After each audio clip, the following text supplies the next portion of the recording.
It's sickening shit is going on, man. Yeah, but wasn't he supposed to sue Wall Street Journal as well? They said they're not retracting their statement. Rico, let's go! I don't know. I don't know if they're named in the suit. I haven't seen an actual complaint. And they could have a separate suit. I'm not sure. That's a separate suit. It was filed a couple of months ago. Totally different suit. Wall Street Journal said, "Go fuck yourself." Good morning to everybody on the stage. I'm at work if I'm silent.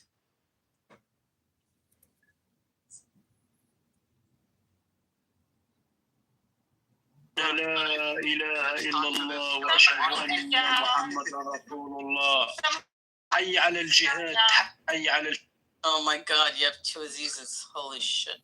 Why are Pakistanis such extremists and such terrorists and so violent and anti? So that sounds a bit racist.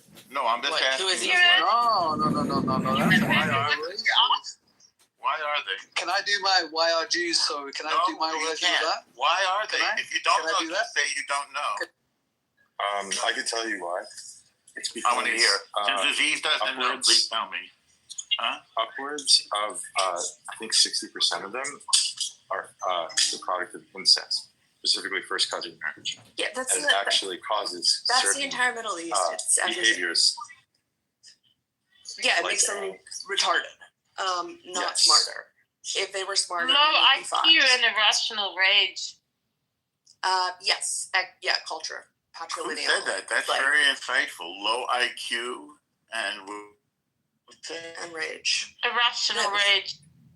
Yeah.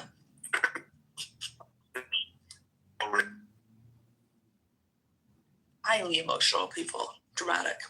Very extra.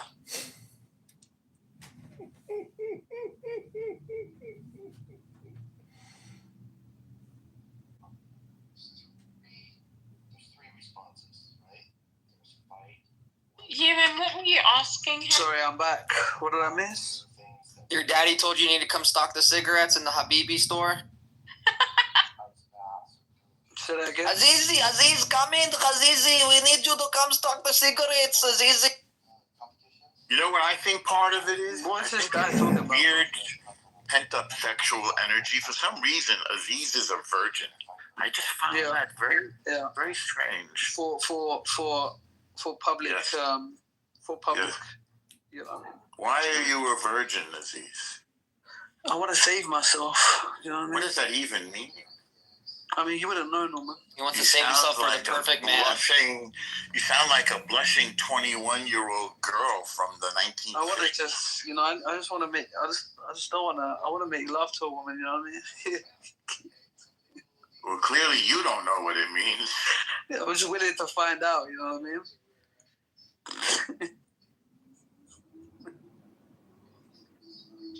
Yeah, because he already knows what it is to make love to a man, so now he wants to know what it's like to make love to him. Harry, let's be honest, you ain't getting no bitches, bro. Bro, I'm fucking married, you fucking retard. Exactly, bro. What do you mean exactly? I can get pussy anytime I want. What are you talking about? Unlike you, who has to jack off to Pornhub every... Come on, bro. Don't do that. Have fun jacking off to OnlyFans. What do you think is in his queue? Should we have a little thing? Guess what's in Aziz's queue? What's a queue? What do you mean by that? In your search history. What do you think like my category is? Mia Khalifa. Hijabi women sucking dick. River dolphins. The Pakistani river dolphins. What was the last one? You could say it's trans hijabs with like power bottoms, like, yeah. Maybe you sound like this is a confession, my boy. No, I'm just saying if I had to pick, but you search, it's probably like cream pie anal. That was oddly specific. Did you say cream pie anal? Yeah. Jesus Christ! Oh my God! I think it's probably like. Yeah, I'm not really a cream pie anal now. Nah, not really my thing. Oh damn, it's not really my thing, bro. Oh my god, I have this image of Norm giving cream pie anals now. Ugh, Norm. That wasn't me who said it, Yael. Oh, it was. That's hot. No. Liz, down. Stop that. That's insane. So did I, Sir Cat Bull. So did I. This is why I'm saving myself, man. People throw up. Well, you're a virgin, Aziz? Yeah, man. I'm just looking for the one. That's probably why you're so angry at the Jews, man. Do I sound angry? What the hell? You sound hurt You do. by your dad. You sound upset. Yeah, you sound Me? Which one? Pick one, guys. Come on. hurt and upset. Well, You hurt, sound upset, angry. I think all of it in one. It's just like, yeah. There's like subtle hints. You know when you taste the wine? You know when you taste the wine and then you can like, there's a hint of anger, Yeah, the hurt, bouquet. Yeah. sexual frustration, It's been anti-Semitism. instilled in fine anti-Semitism for many, many years in oak barrels. 3,000 years, you know, just Yeah. You know what I'm saying? You promised us vintage 2,000 joke. years ago. You know what I mean? When you all are Just- done fucking with Aziz, I have something to say. Go ahead, Liz. Dearborn, Michigan is a shithole country, and they put raisins in their hummus. Ooh. Yes. Who puts raisins in their hummus? What the hell? Fucking Dearborner. Yeah. I grew up near them. Fuck 'em. I don't know about that. I know. This is They're evil. What country? What country is that? What country does that? this is why the It's Arabs have shithole lost. country of Dearborn. They've lost the right to call hummus theirs. And Hamtramck. I mean, I think the Arabs made hummus. Like, let's. Oh, Liz, I was talking about Hamtramck earlier. I was talking about what it was like 10 years ago. It's fucking. I think it's safe to say hummus is not a Jewish thing. I think that's like. The safe truth to is, say. Israelis have taken the Arab food and made it better. Mhm. I'm sorry, but the Arabs disrespect food. The way that they serve it, they don't respect it. It's shit, and they don't appreciate it. And the Israelis. I don't love Arab food. I don't mind Lebanese food. I don't love Arabic food, but I'm not gonna lie. Lebanese Like, food is fucking, Syrian food. I don't know what It's Israeli food is. Like, I'm not really. Well, all you the don't know what countries Israel is. You're completely divorced from No, I know what Israel is. I just don't know what Israel is. Aziz, what about Persian food? What do you think about that? Oh, he's You're from Iran. That's You're from Iran. Hey. You're from So why is the rice yellow like that? Saffron. Because it has saffron in it, which is Saffron. delicious. Come on. I love Persian food. I think it's amazing. Afghan is good too. Yo, BB, are you in Yorkville today? What do you mean?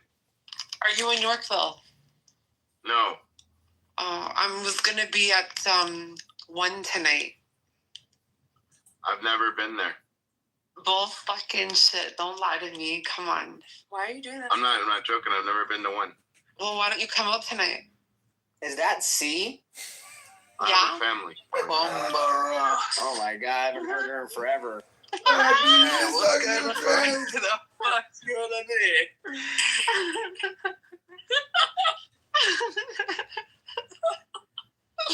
Follow me back. Hey. Fucking hell. What's going on? Not much, yo. I'm back in Toronto. I'm heading to Saudi Arabia. And, What you say? So you trying to link up with my man BB, yeah? I'm down to link up with anybody. Like, I'm just going out. Nah, I'm busy, but BB, he's free though. No, pull up. I know you be in the mother. I can say, let's Nah, go. I'm sorry, I'm busy. Yo, I'm busy. toot I'm married. toot. Come on. I'm married, but BB's So am I. single, man. Yeah, listen, no Listen, comment. bring your wife. I'll wear an abaya. If she Tell Harry, man. Harry will pull up with his missus. You know what I'm trying to say? Harry What, and BB. lockdown too? Yeah. Yeah, y'all both get married. Go pop a baby. My God. Baby, man, come off the phone, man. That's your babes, man. What's going on? Yo, follow me back. All of Nah, I can't. My phone is broken. Hi, Sonny. Hey, Cookies. How are you? Aziz, I'll pull up with my fucking 9mm and pop you in the fucking head, bitch. Don't never talk about my family again, pussy ass. Oh my God, Harry. Harry, what's your wife? Next time I come to London, bitch, give me where you're at, motherfucker. I'll come meet up with you. Harry, West London, pull up. Can I say that? Skinny ass, packy little bitch. Describe your wife to me. You're a little skinny, little packy bitch, bro. I'm Harry, I'm not skinny. Guys, stop! I haven't been here in a minute. Harry, you're not built like me, Harry. Do you still have that song of Yale? Bro, you're a skinny, packy little bitch, bro. Harry, no, Aziz, please, Harry, do you still have that song of Yale that was passed around? Go suck a bag of dicks. Yeah, you're tripping. But Harry, describe your wife though. What she say? She's got black hair. What she saying? Brunette. Break it down, bro. Aziz, shut up. Don't start that. Don't worry, I'll come to London next time. We'll see who's the big boy. Yeah. Drop his address and see what it is. His little packy friends come and try to defend him. His little fucking packy little ass, terrorist ass, bro. Hey, sorry. I know you just came in, but this is a really weird room because Aziz is like pushing it. I don't think you should talk about his wife and his family. Let him talk about whatever he wants. He's a dirty, packy bitch. I don't think I give a fuck. He works in a Habibi store in the corner in London somewhere. When you're in London, a kebab stand. Him and his dad run a kebab stand. Wait, I haven't spoken to you. They're entrepreneurs. Harry, broke ass motherfuckers. I haven't spoken to you in 2 years. How are you? I'm doing amazing. I'm so happy to hear that. How are you doing? I'm good. I'm good. I've been between New York and Canada. I'm heading to Saudi Arabia for a bit. But don't be part of the porta potty Dubai if you're over there. Just be careful. Hell no, thank you to that. Or the golden shower. I didn't know you got married. Congratulations. Thank you. Appreciate it. That's awesome. Thank you. Everybody's like leveling up. Everybody's in relationships now. Everybody's happy. Yeah, we move on with life, you know. You live life. Life is short. You gotta enjoy it. Unlike these terrorist fucks that want to blow themselves up, you know. What's your wife? Does she brunette? Like, describe her to me, bro. My wife is my 9mm hitting over your fucking head on your fucking face, bitch, and knocking your ass out. That's my wife. She got like short hair, like. Tell me, what are you gonna do? Jack off to it or something? You fucking weirdo, bro. Yeah, shut the fuck up, you fucking. She's short. Like, she's like 5'3", 5'5", bitch. Stinky ass packies, bro. They're stinky. Stinky. Describe her like.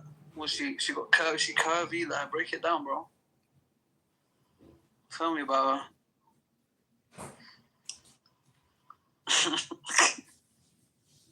Yeah, you think it's funny? Yeah. You know what is also funny? That's funny. Aziz, you got married too? Yeah, he got married to a man. His name is Ahmed. He's actually here on the stage with us. Oh, shit. His husband, Ahmed. You know, we don't really support the gays, you know. So, I didn't realize you were that way. Oh, I support the gays. I don't care. I don't care what they do in their bedroom. That's fine with me. I don't give a shit. If Aziz is gay, it's fine. That's okay. We know, but they're scared to say that they're gay because it's against their religion. So Sonu, so they tried to run a campaign about me saying that it was me in your video. Isn't this a minute ago where they said that we had sex? Oh, I was on a phone call. You guys talked about it? This was like 8 months ago, no? No. I don't know, man. They started running fucking videos and saying that there's a video of you with some guy and they're saying it's me. Oh, really? Where did they see this video? My Snap? They played it on here every day. They played it on here. Like they recorded a room you were talking to some dude about saying something like, "Shut the fuck up, Mohammed." Something like about you. You were telling the guy, "Oh, you want to be serious, but you're partying with these bitches and you want to have a kid," and I don't fucking know. Oh yeah. Yeah, see, you know what? Everybody on this app wants to say that you and I are together and in denial. Like, I don't know why. I don't know why everybody is so obsessed with wanting me and BB together. Like, he's married with kids. We're just friends. Now, if he wanted to meet up and lock down, I'm just saying that, like, I'm okay being a side piece. No, it's fine. I'm good. But can you please at least meet me for a coffee in Yorkville? I can't. God, what is going on? I'm dying from a grand stop. Why? I live in the same area as him, and he won't meet me. It's crazy. Get that in your mother's pussy. Hey, don't disrespect you like that, Ahmed. Ahmed. No. BB. Meet me at a Coco Espresso bar. You know what? I'm gonna allow you to roast Ahmed. Bro, Ahmed wishes he knows what a pussy even looks like. Ahmed has never done anything to me. It looks like your face, Harry. Well, it must look really nice then, because my face is beautiful. Let's see it. Let's see your face. Oh my God, Sir In his Cat. PTR, are you fucking blind or what? At least he's not hiding behind a fucking white paper. Oh my God, Ewan. Hey, what's up? Have you spoken to Shemi? No. Shemdrick, is she still around? No, I haven't in ages. Do y'all remember me? Do you Yeah, I speak to remember you. Shemdrick? I was supposed to meet with Shemdrick in New York, but I didn't want to meet Randy without her, and it just became so complicated, so we deferred it. I was staying in Chelsea. Yeah, how are things? How's Toronto these days? I moved to. It's good. I mean, I'm not here so much. Yeah. I mean, I just got back from India. I spent most of my time in India. Nice. Where in India? Outside of Bombay. I'm going back in November. That's sick. I'm going to go to the Middle East and then come back here, then go to India.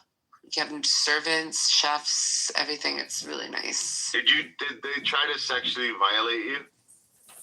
I mean, I have rich men that know what's up. Like, they have wives, and they'll be like, oh, blah, blah, blah, blah, blah. And then they say they have a wife, and I'm like, that's great that you're a Gujarati diamond marshal. How are you going to take care of me? Diamond emoji, diamond emoji, diamond emoji. Then he understands, so he goes from, let me take you on trips and dinner and this and that. And when I say, I'm just looking to get paid, then he deletes all those messages, and he's like, okay, talk to me when you're here. Like, guys are weird there. I'm like, fly me out. But I'll tell you, this is how I date now. First class lounge for Emirates. I make sure that layover is as long as possible. And before I land, I do my motherfucking makeup. And I walk around that lounge back and forth over the buffet and wait for men to walk by and start small talk and giggle and get 6 numbers from serious guys with money. And that's it.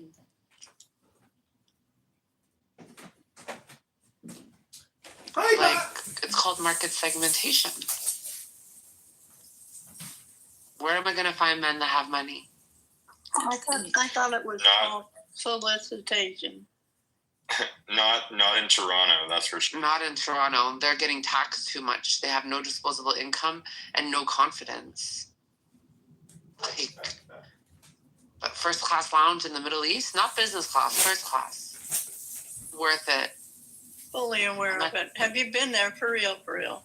Oh yeah, look at my Snapchat. You'll see in my public stories how I was there. I'm not fucking wrong.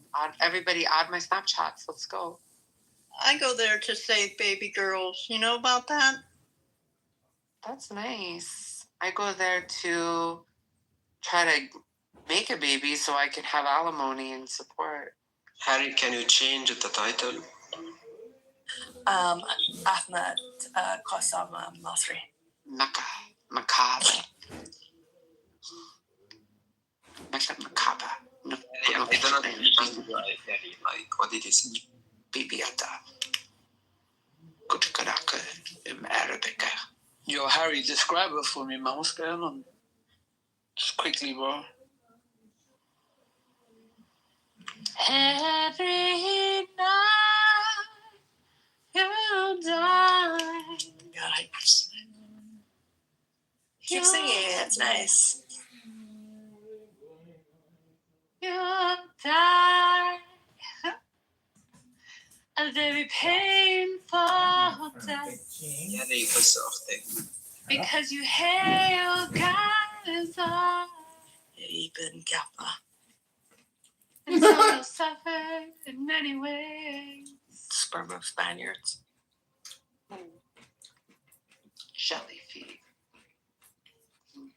Standing with Israel. Dinka bastards.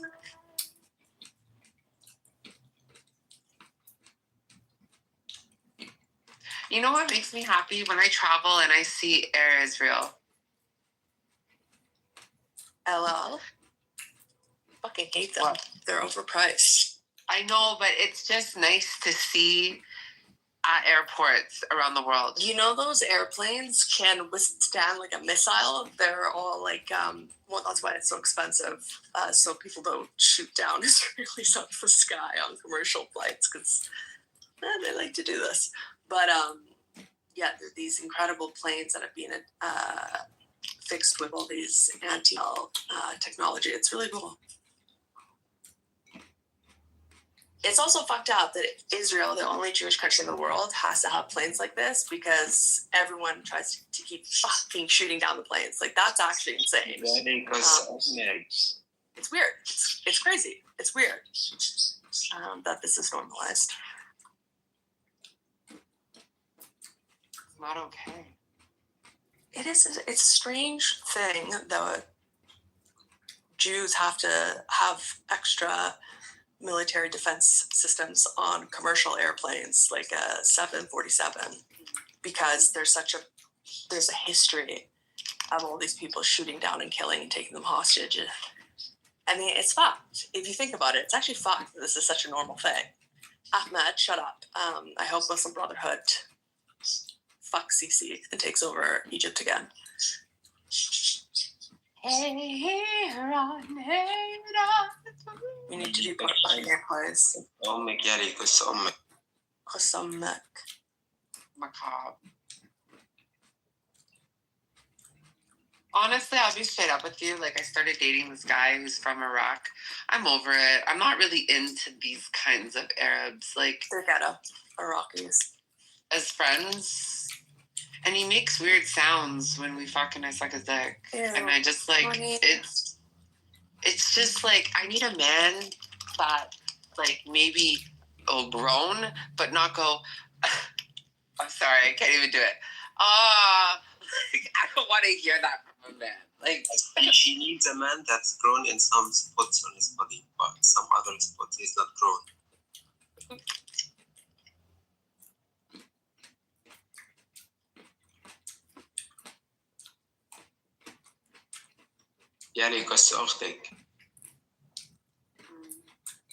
Fuck your parents. Fuck your future children. Fuck your grandchildren. Fuck your entire lineage and your entire history. And curse the religion of your mother. Say it in English so everyone else can hear it. I have no family. Curse Ummi. You should look into why Allah put that in your circumstances. Let's talk about the subject about Dearborn, Michigan, the Mecca of hate, and what the Christian minister went to speak with the mayor about a street sign that was named after a terrorist sympathizer, and how the mayor shut him down and says that he will be doing a parade once this man leaves the town, and called him Islamophobic.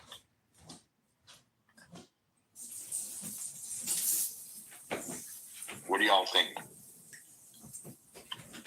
I know we spoke about it in length for 2 hours now, and Ewan brought up a bunch of facts and information about what's going on in the UK and how America's becoming like that with grooming gangs and sympathizers and this pro-Pali movement, this leftist movement where it's a mind disease, especially like in Dearborn, Michigan, and he pointed out Minnesota and some other major cities in the United States where this is becoming extremely problematic.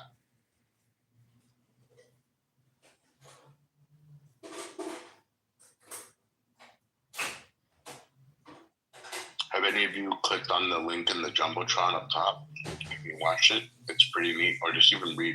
It's a short little story. Oh, I read it. It's so on brand for them. They're like fucking locusts.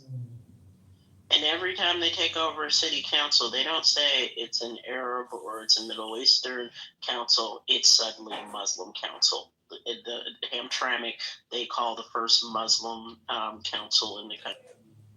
I want to know what Joe's saying in the chat. Oh, you're up on stage. You asked if somebody's been to Dearborn. I think not. Are you defending the action? I've been to Dearborn. No, I'm asking if you've been there. Have you? I would never step foot in there after I seen the video of the mayor speaking. It's so Central America. How so? Yeah, explain. Yeah, well, it is Central America.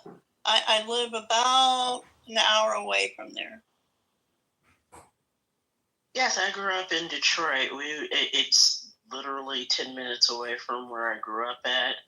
They used to put, actually it was struck down as unconstitutional that if you were caught in a Dearborn Park with you could be, the police could ask for your identification.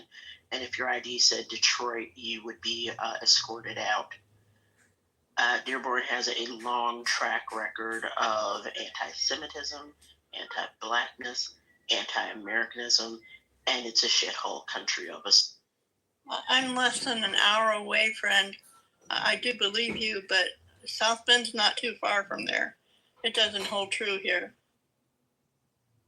So are you saying it's a great place to live? No, it's a place. It's home for some people. It's not for me. Yeah, so Gaza's home for some people too, and so is fucking Pakistan. Doesn't mean that what's going on there is good. I don't think I said that. I said I don't live there. Yeah. I'm not going to pretend I know any better, and you don't live there. Okay, but when there's a video of the mayor speaking at a town council meeting and calling a man that says, I think it's inappropriate that you would name a street after a terrorist sympathizer, and for him to be called Islamophobic, and the mayor saying he wants him thrown out of the town and he will do a parade, I don't need to go there. Yeah, that happens across the country. Where? Friend? Where, friend? Where, friend? Tell me where, friend. Well, if you shut up, I will. Can I speak? Mm-hmm. I live in South Bend, and it happens here all the freaking time. So a minister brings up the fact that there's a street sign in South Bend. I don't chew my cotton twice. So you're telling me a minister? Are you black? In South Bend said that, and the mayor called him Islamophobic and said he would do a parade. So you just said that happened. Yeah. His mayor was Pete Buttigieg. Figured out. Yeah, figured it out. What the fuck's wrong with you? She's a crazy psycho bitch on this app, bro. Yeah, I'm as crazy as you are. No, you're just a psychotic bitch loony that hates your life. I don't know what it is. You're like an old 70-year-old woman that's like hates your life. You're 55. I'm sorry, you're 55. Great. Well, you're fucking miserable. Well, you're stupid. Oh, I'm stupid. Oh, I'm so offended. There you go. See, you stupid ass. Oh my God, I'm so offended. I'm stupid. Harry, you're stupid. Harry, you're stupid. I don't know. She's just a Jew hater. She's a fucking big Jew hater, this bitch. So don't. She's gonna put on this. I'm a 55-year-old voice, and I'm so innocent. I talk like I'm half dead. You can call me anything, but I'm not a Jew. Yeah, you are. I've heard you say shit in rooms. I've seen you write shit in the chats. You're a fucking Israel hater, Jew hater, piece of shit. You can't even quote it, asshole. I don't need to quote it. I know what I saw with my own fucking eyes, retard. All right, I'll be retarded for you, okay? I mean, you sound retarded. Well, you're judging me based off of the lisp I have. Asshole. Great. You sound like a retard. Maybe you suck some more dick and your lisp will go. That'll be in your dreams, not mine. Nah, I don't want granny with no teeth sucking my dick. Thanks. I'm not gonna get in between. Harry, do you have a dick? Do you have a dick, Harry? I don't. Yeah, Ahmed, ask your mom. She loved it. I don't think Joe is anti-Jewish, but I do think that she likes to fight. Yeah, I can She's fight. a fucking anti-Semite piece of shit. No, I am not. You don't even know my family. Yes, I know everything about here. You in all the fucking rooms. You're an anti-Semitic piece of shit. All right, you say so. Are you a black? No, she's not black. She's white. I'm white, and my kids are black and Hawaiian. Because you kept talking about cotton and... Yeah, racist-ass jokes she's making, which means that she's racist also. All right, fine. I'll be quiet. You guys carry on. No, I'm just wondering, how did you learn to articulate your words like this? I just grew up like that. Why? What are you catching? It's the tobacco chewing I can hear. All right, I'm going to go down. You guys beat up someone else. I'm not in the mood today. All right, thanks for coming, man. God bless you. God bless you. Have a safe flight. Royal, what's going on? I don't give a fuck what age you are, by the way. All the pussy-ass bitches at the bottom in the chat writing on it. I don't give a fuck what age you are. If you're a disrespectful, Jew-hating piece of shit, I'm gonna come at you. I'm not a fucking weak-knee Jew here bending the fucking knee to all these fucking pieces of shit on the app. You're gonna come with disrespect, I'm gonna show you the fucking disrespect right back. So sire, sir, whatever your fucking name is, you're a piece of shit motherfucker too. You're a fucking Jew hater. You're the last person that should be talking about that. Julian, you're the fucking worst of the worst. You're a fucking fence-sitting piece of shit. You love shit in your ass. You love the fucking fence pole in your ass because you love to sit on the fucking fence. So shut the fuck up and keep your fucking opinions to... Okay, so there's two guys that I want to know if you've heard from. Remember that Mo guy from New York with the big muscles that was like always following Yael? He was on about 2 weeks ago, but he hasn't been around a lot. And It's then just a Mo, girl's title. and then there was that Mo. What's wrong with the title, Royal? What's wrong with the title? I'm from Michigan. I'm from that area, and I do not agree with it being a haven of hate. No. Okay, so if there's a question mark, it's saying Dearborn, Michigan, the Mecca of hate, question mark, is it? So did you see what happened in the news? Did you see what the Christian minister asked the mayor? No, I didn't. Oh, take a look at it. Then I'm pretty sure you might agree with the title, or you may still not think it's hateful. Who knows? But have a look at it. So the mayor called. Well, I'd rather you look at it, so I'm not feeding you info. I think the internet generations don't really, and with what's been going on lately, people look at Dearborn differently. I think people who were aware of the city, pre-1990, really know the history and are not surprised about the anti-Semitism and anti-Americanism that happens in that city.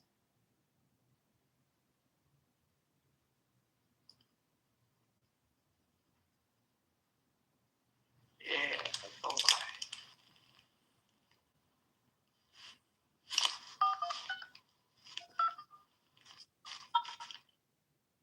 What encouraged the title?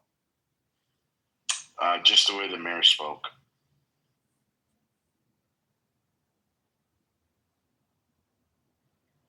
The way the mayor spoke. Why? What did he say? He said that, there's a Christian minister that said, I think it's inappropriate that you would name a street after a terrorist sympathizer. And the mayor said, you're Islamophobic. I want you out of this town, and I'm going to do a parade when you leave for you. Why? What did they name it? After, somebody, hold on, fine. I'll go right to the article. They named it after Osama Siblani. How do you know who the fuck that is? Is it racist that I was like, you could have stopped at Osama? So, yeah. Barham accused Siblami of supporting terror groups and promoting violence in the Middle East and on American soil when he's synonymous with Hezbollah and now Hamas. I don't think it was appropriate, he said, for his name to be so publicly. Yeah, was that the guy that was a Hamas leader and got killed in Panama? sure. So then it goes, at the public meeting, Barham read a comment made to Sablani, a Lebanese American, which he argued encouraged violence not only in the Middle East but also in the United States.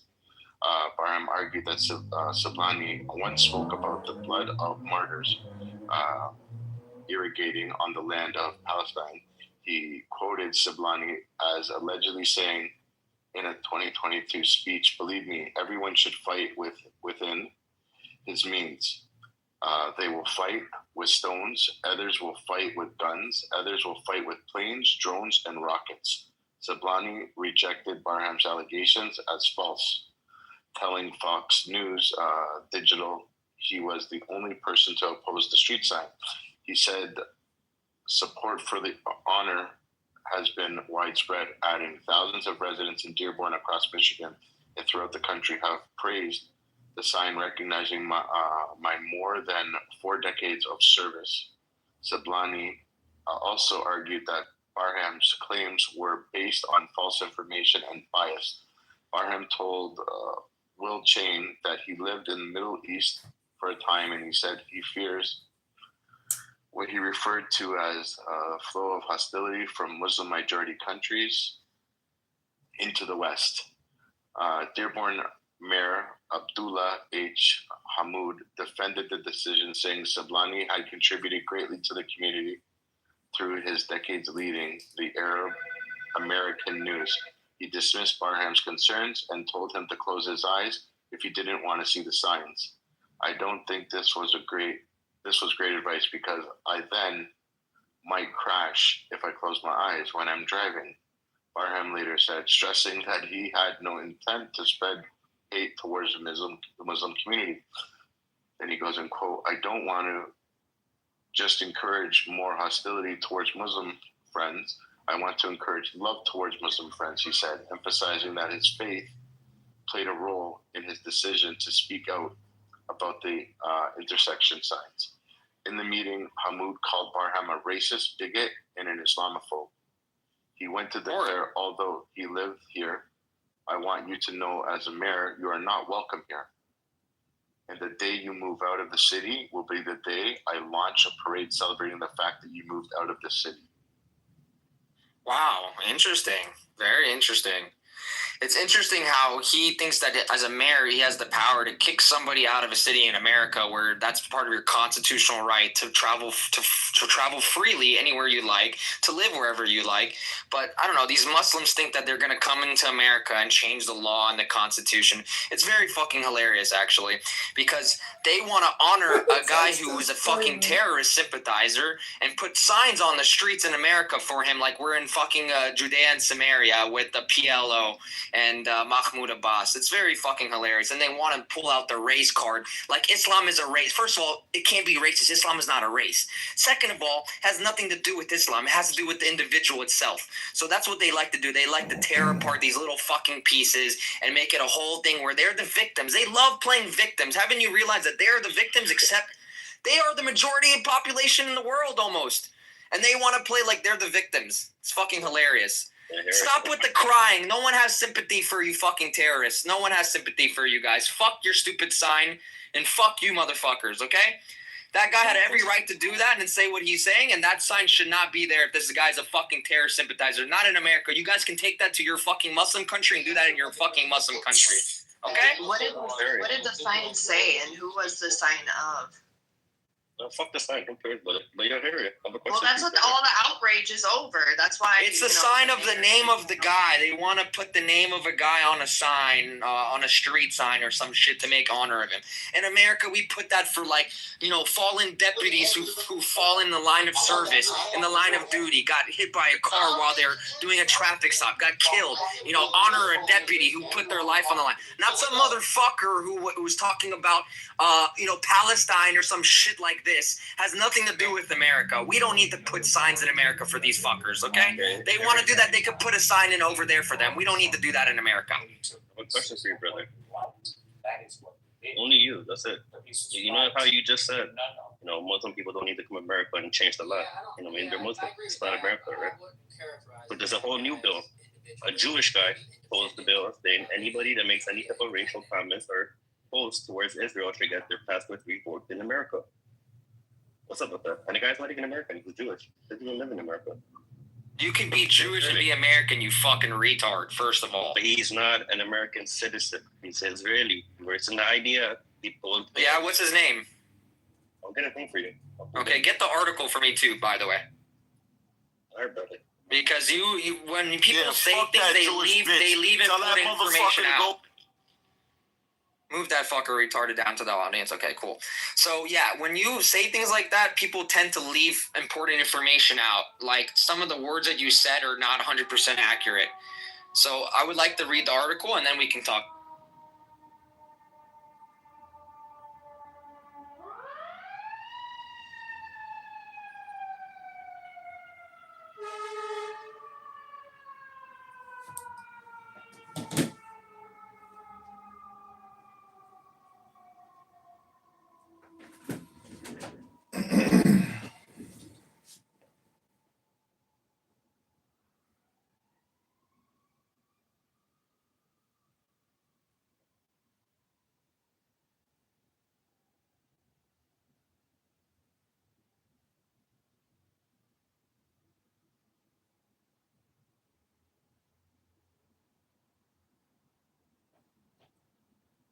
Is it quiet or is it just me?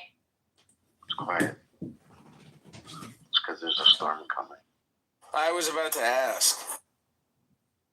What were you going to ask? If it was quiet in here or if I was in the Matrix. Trust Fag, you're always driving, eh? I do shit with my time, but Clubhouse is not a primary activity. It's a secondary activity. It's like smoking a cigarette. That's what happens when you're an Uber driver. You're always driving. I'm not an Uber driver, but I am driving home from your mama's. Ooh, good one. The mom jokes, man. Forgot that we're in 10th grade again. You see how defensive they get? Like, it's funny because if he wasn't an Uber driver, really, he wouldn't have said anything. He would have just, moved on. But went there, though, man. He went to the mom joke because he probably is an Uber driver, Uber Eats but he driver. wants to stay in the room like every time we open it, but then he just fucking goes there. Why? Because people don't like when the truth is revealed. It hurts them inside. Just like Resistance, just like this retard here. Just like all of them. They're all retarded. It's okay. We know how the app is, BB. I actually didn't even move you to the audience. That's funny. Somebody else moved you. I don't care. You can say all the mom jokes you want. I don't give a fuck. It just shows that you are really that person that I said you are. Because if you're that defensive over it, then it means that it hurts you that badly.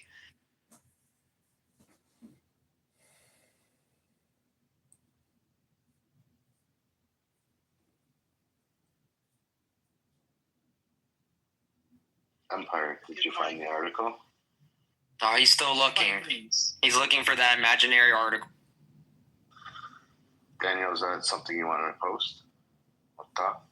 Yeah, I'm kind of reporting news. Should I post it? I will tell you, but what it is. I'm reporting again news that probably again didn't reach mainstream media because it doesn't align with the narrative. And I would love if there are any pro-Palis to hear what they say. So basically UNICEF made out a statement after 4 trucks containing baby formula were robbed at gunpoint in Gaza, affecting thousands of starving babies. And I'm wondering why. It's like I found it first at the Times of Israel, but then I was kind of looking for a source that maybe will be less debunkable, even though they love to use Times of Israel. So I went to the actual UN website to find the statement, and you can find it. And I'm wondering, I'm not wondering anymore. I'm just kind of trying to show again, this insanity. Yesterday, 2 days ago, an aid worker murdered 2 Israeli aid workers after driving a humanitarian truck carrying humanitarian. No one talks about this. And this now again with the baby formula. So just at least that you will know this.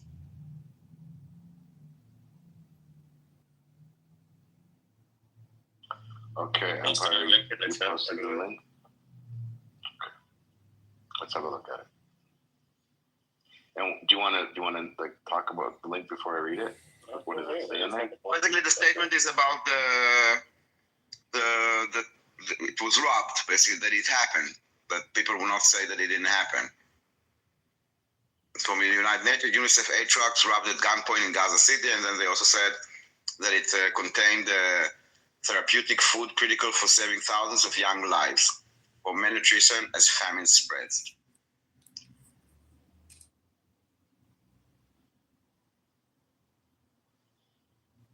It's like they don't see that the humanitarian crisis is what Hamas is trying to achieve here, not Israel. And it doesn't matter how much evidence you show them, they will keep on defending Hamas at the expense of the Palestinians, not to defend Palestinians. The pro-Palestinian movement is a fraud. It's not they don't care about Palestinians. They are like the worst thing that happened to Palestinians since their ideology.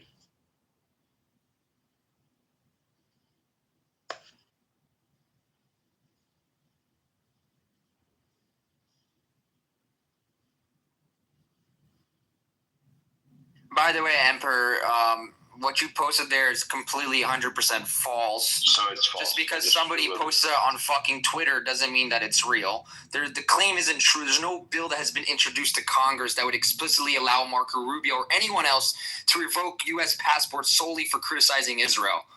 So I don't know where you got that shit from. I don't know if you believe some guy on fucking X that posts this shit that hates Israel, but that's fine. That just shows that people nowadays do not know how to critically think for themselves. They have to have retards on Twitter think for them. And they believe everything they see. They're so indoctrinated by the internet nowadays. It's fucking insane to me. Something like this would happen, America would be on flames. Like everybody would be talking about it. Everybody would be criticizing it. It wouldn't be just one post of a random person on Twitter. It will be like everywhere. It's free speech.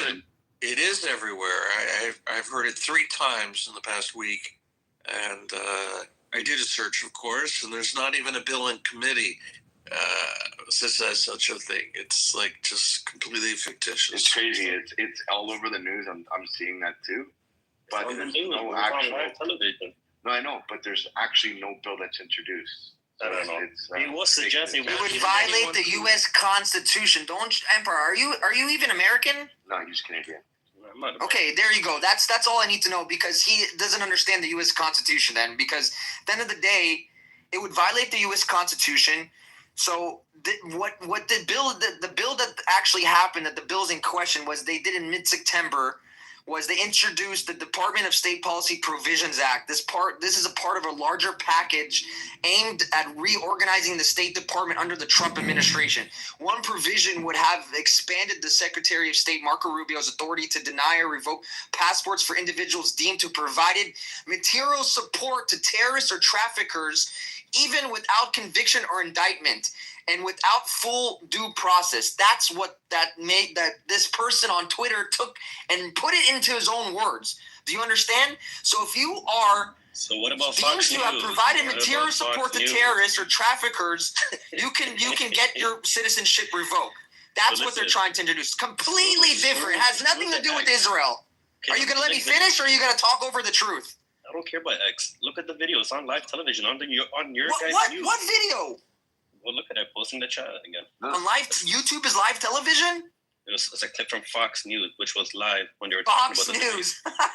That's your guys' news outlet. It's in America, right? It's our news outlet? Fox News is in America, is it not? Do you know how many other fucking news outlets are in America? It's owned by Americans. What the fuck does that mean? CNN is also owned by Americans, and they hate Trump. So what is that supposed to mean? Is that true? It's also on CNN. You are the most retarded person in the world. I swear. I mean, I keep meeting new retards every day on this app. It's your guys' news, buddy. You're saying so because it's reported on the news, it is true? It's your guys' suggestion, and I never said the bill went through. It's not my suggestion. It's Fox's suggestion. No, it's your guys' citizens. Empire. Empire. Oh my god, this guy's retarded, bro. When people get proven wrong, they don't know how to say, you know what, I'm wrong. You're not. You know what, you're right. I know I'm right. You don't need to prove yourself. It's okay. No, I'm saying that I'm right, not you are. No. You're wrong. I You literally right. read to you what, and then you're gonna post a video. Like, I read to you everything. I can give you the exact number as well if you want. The exact fucking the bill, the actual bill that they want to introduce. HR 5300. You can go ahead and you can look it up. So you're admitting your news just reads propaganda and just said magic. Yes, I'm admitting the new. Yes, CNN, Fox, MSNBC, all these fucking shitty news outlets, CBS, they're all shit. So do you have a problem with that? They all talk about how good Israel is, so I know it's celeb. Who talks about CNN talks about how good Israel is? Really?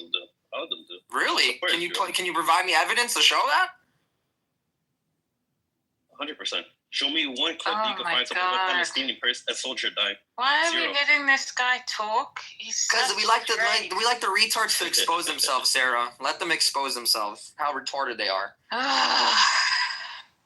Yes, sir. Like, I literally read to him the actual bill. Has nothing to do with Israel. Empire, are your parents cousins? Of course they are. Sarah, you did a good job. He's out. I don't know. He left himself. Did somebody kick him or did he leave? I didn't kick him either. He took the Jack Airways, guys. I mean, like, fuck, because he posted a video from a news outlet, like, it's crazy. I knew about this for now. It's nothing new. Like, they're not going to be able to revoke someone's passport because about Israel. It has nothing to do with that. But if they violate the federal law, which is giving materials to terrorist organizations or supporting them in any kind of way, yes, then that's what they want to pass. They want to pass something like that where they can revoke your U.S. citizenship. So, and I think they have every right to do that. I think they should do that. Is it even possible, like, legally to revoke someone's citizenship and then what? He's remained, like, what is he if he has no citizenship? Like, I don't think it's, you can keep a person without, unless he has another citizenship yet, yes. But if he has only one, I don't think that it's possible. Well, that's why they're trying to introduce this bill. So, I mean, I probably don't think it will pass because of the First Amendment, but you know, what happens is they find somebody that does support terrorist organizations, like any kind of financial support or any kind of material support. Why they First can go to Amendment? federal prison. Why it's the First Amendment? If you provide support, it's not about speech. Well, then it's not the First Amendment anymore. Then you're violating federal law when you actually that's not speech at that point. So he's trying to say his initial argument was that where is it? You can scroll up here in a second. He wrote something about it. Where is it? He said that pretty much if somebody was criticizing Israel, that they would have. He posted it, the X post. Where is it? Here it is. He started the argument about the Dearborn mayor. Oh, somebody removed him. That's why he was gone. Fuck. Yeah, he jacked Airways out of the room. Here it is. It says a bill has been introduced to Congress. Oh fuck! I lost the page now. God damn it. Basically, it was making a bullshit lie saying a bill's been introduced that would take away someone's U.S. citizenship, U.S. passport if they criticize Israel. When I read the exact, definition of what the bill actually states, has nothing to do with Israel at all. So, it's the authority to deny or revoke passports for individuals deemed to have provided material support to terrorists or traffickers, even without conviction or indictment and without full due process. That's what that is. So, I think that they kind of know that those that are against Israel are basically terrorist supporters. So when they say condemn Israel, it's being pro-Israel, because if you are countering terrorism, you're supporting Israel. They made the connection basically between those two things. Listen, they're doing it right now. That Mahmoud Khalil guy from Columbia University, he's gone. He's going back to Syria or wherever the fuck other country he's Syria, they haven't decided. Yeah, whatever. Who cares? Let him go to any. I don't get him out of America, because they saw what he was doing was against what you should be doing when you have a residency or a green card or whatever it is. You're still not a citizen. You're still not a full U.S. citizen. So there's still things that you need to obey by in order to keep that, that good tenure with the USCIS. So, yeah, Harry, this is some of the best things I've received. Yeah, you're invited here. You're dead. You're not here. It's like driving. Driving is not a right. There's no to drive. It's a privilege granted by the state. You got to take tests. You got to do this. You got to do that. Then you get a driver's license. Privilege. So being in the U.S., so you get to be a citizen is privilege. What? Why is the ACLU defending him? Can't hear you, Randy. Why is the ACLU defending him?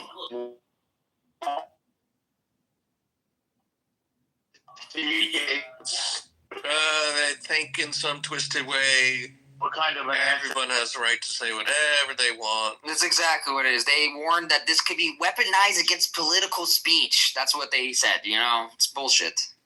Like, he has ties to supporting terrorist organizations and spreading terroristic ideologies here in America.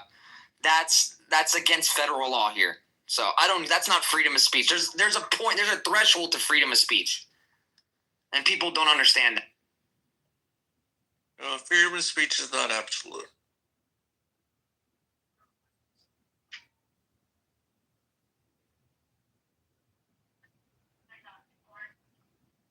Like, if you want to come to America, be an American, and pay taxes here and live like Americans do, that's great. But the minute that you violate any federal law, I don't give a shit. Like, you should be going to jail or you should be deported. That's it. Fuck that shit, man. I don't want those people in our country. Because we're going to be like Europe one day. We're going to be like Dearborn, Michigan one day. All of the United States, if not. About time Mahmoud Khalil was kicked out. Yeah, it only took like almost a year for it to happen, right? So after one judge wanted to not allow it to happen, and then finally the other judge said, you know what, the guy, they found something. They found him lying on his fucking paperwork for his green card. So that's illegal as fuck. You can't just lie and leave out information. So that's it. You're fucked. There's a whole story now behind Mandani and his status from green card to citizenship. There could be a lot of shit down the road for him as well.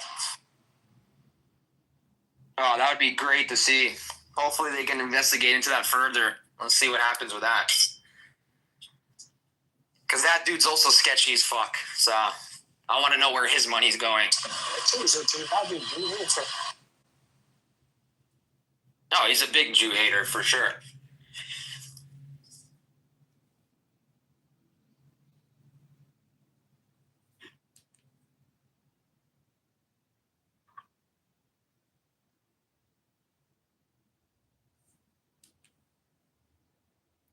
And you're seeing the same thing like happening with the whole Jimmy Kimmel thing. They're saying, oh, the government stepped in to suppress his free speech. Oh. So we're going to let people on live television advocate for murdering people, assassinating people here in America. That's where we've come to as Americans. Like, that's insane to me. And this is how shit the left is. This is how deranged and delusional they are. So anybody that advocates for anybody's death or assassination should be taken off of there. There's freedom of speech to a point, right? When you're inciting somebody's death or you're, advocating for death of somebody, that's against the law. You shouldn't be doing that. That's not right. So, fuck Jimmy Kimmel. Jimmy Kimmel can't even fucking say his stupid name. And he's not funny at all, by the way. I don't know who even watched the show. Stupid ass.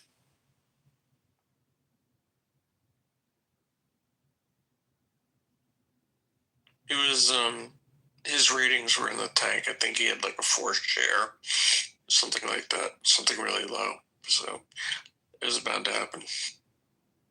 The other thing is people talk about, well, he's being fired for free speech. No one has a peek into his contract. And his contract could very well have a clause that if he makes the company look bad, then that's problematic. And a lot of contracts, I said it earlier, employees have that thing. That's why you see people getting fired for their after hours personal posts on Instagram platforms. People now figure out, oh, where does this company, stop buying from them. So a lot of employment contracts now have a morality clause in them. So no one knows what's inside of this contract. Well, no, I said it earlier. About 1,000 pages long. I said it earlier. Listen, you can have free speech, but there's consequences. Yeah. As my dad used to say, every decision has a consequence. But you're right. Like, he did sign a contract with ABC and stuff, and they're underneath his name. And what I also heard was that the next star who owns ABC and a bunch of like 30 to 40 other news affiliates around the country, they're trying to buy out somebody else, like Tonga or another fucking broadcasting company that owns a shit ton of huge.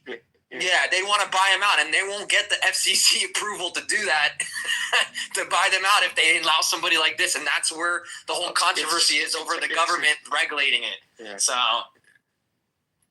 So yeah, I mean, at the end of the day, it's all about money. It has a lot of potential restraint of trades and monopoly. That's, the FCC has to approve it based on making sure it still maintains a free and fair marketplace. It's being heavily scrutinized. And when the FCC, before they did anything, the head of the FCC, the chairman of the FCC, he said, this is a problem. We can do it. ABC can do it the easy way, or they can do it the hard way. And if they do the easy way, that's fine. If they do the hard way, we, as in the FCC, have a lot of work to do. That was an ominous statement.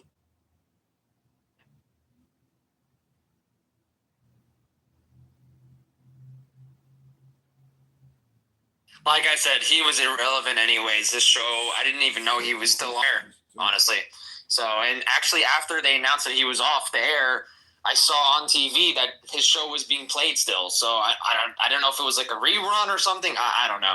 So it's kind of weird to see that. But this is just going to be old news in a week from now. No one's going to give a shit, because that's what happens in America. There'll be something else, and no one's going to care about Jimmy Kimmel, and that's it, So...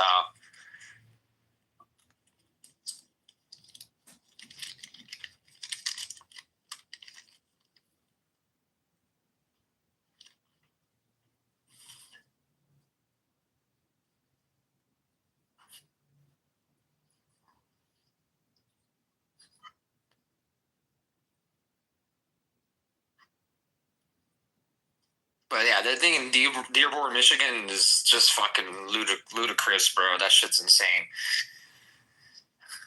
That shit's happening in America, man. That they're gonna name street terrorists, just like they're doing in fucking Judea Samaria for these fucking pieces of shit. The police department that have Arab, don't they have Arab? You're breaking up. I couldn't hear you.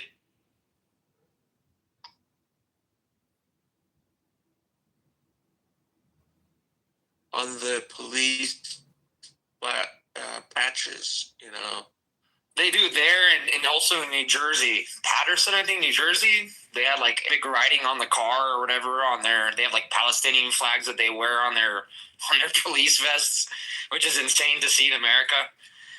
It's just crazy that this shit's happening in America. I'm just shocked to see that shit. That these cities allow this shit to happen. So. And honestly, the federal government could step in whenever they wanted to and say, hey, we're going to take away federal funding from you guys. Fuck you. You can get funding from your tax. And that's it. And, they need the federal funding. They love that money. But it's just weird how, it's just really not there's so many other issues in this country than this little shit that they don't really see it as a big deal, unfortunately. But I do think it's fucking crazy. So unpatriotic, un-American, like to put another flag on when you're in the line of duty as a sworn police officer, sworn to the Constitution of the United States, and you're gonna wear another flag. That's fucking crazy. You're a public official. You're a public servant in the United States, and you're wearing another. The fuck out of here with that shit. Same thing with the people in Congress and having all the fucking Palestinian flags on their desks and shit and wearing keffiyehs and all. This is a disgrace, man. So, and actually, what Trump said about Ilhan Omar the other day was fucking hilarious. So, call him bigot, racist, or whatever they'll call him for that. But what he said was true, and a lot of people really agree with Trump. What he said about her. So, I mean, he's not lying. People just don't like to hear the truth. That's what it is. Let me find the clip. I don't know if everyone saw it, but I'll find the clip for you guys.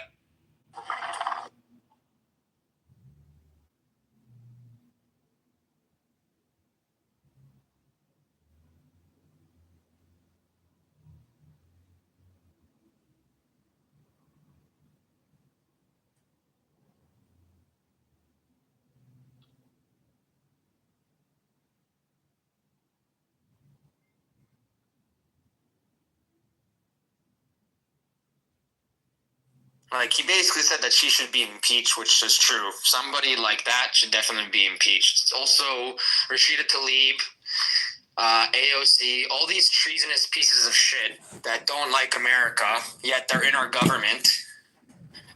They all should be impeached and gone. That's it.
He said these people come from a place with nothing, and they come to our country and tell us how we should do things here.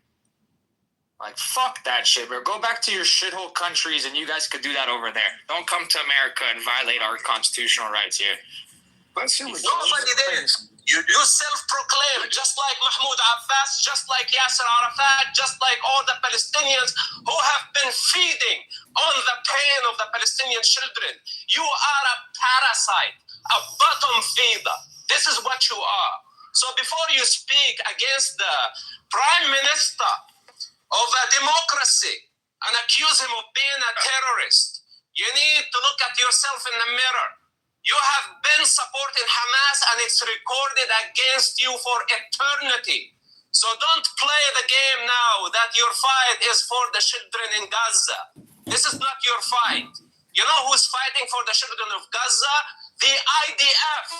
That is killing Hamas. That is uprooting Hamas so the children of Gaza can have their freedom after 36 years of slavery. Those are the ones who qualify to speak on the topic, not you sitting in your comfort and you want to have an opinion about it. This is the problem that we have dealing with scumbags like this. Who authorized you to speak on the behalf of the Gaza? So in Gaza, in the Palestinian society, are there people who are sick and tired of Hamas? Are there people willing to wanting a change, but they can't express themselves? The vast majority of Gazans up to October 7 and on the day of October 7 were supportive of Hamas. If I tell you otherwise, I lie to you.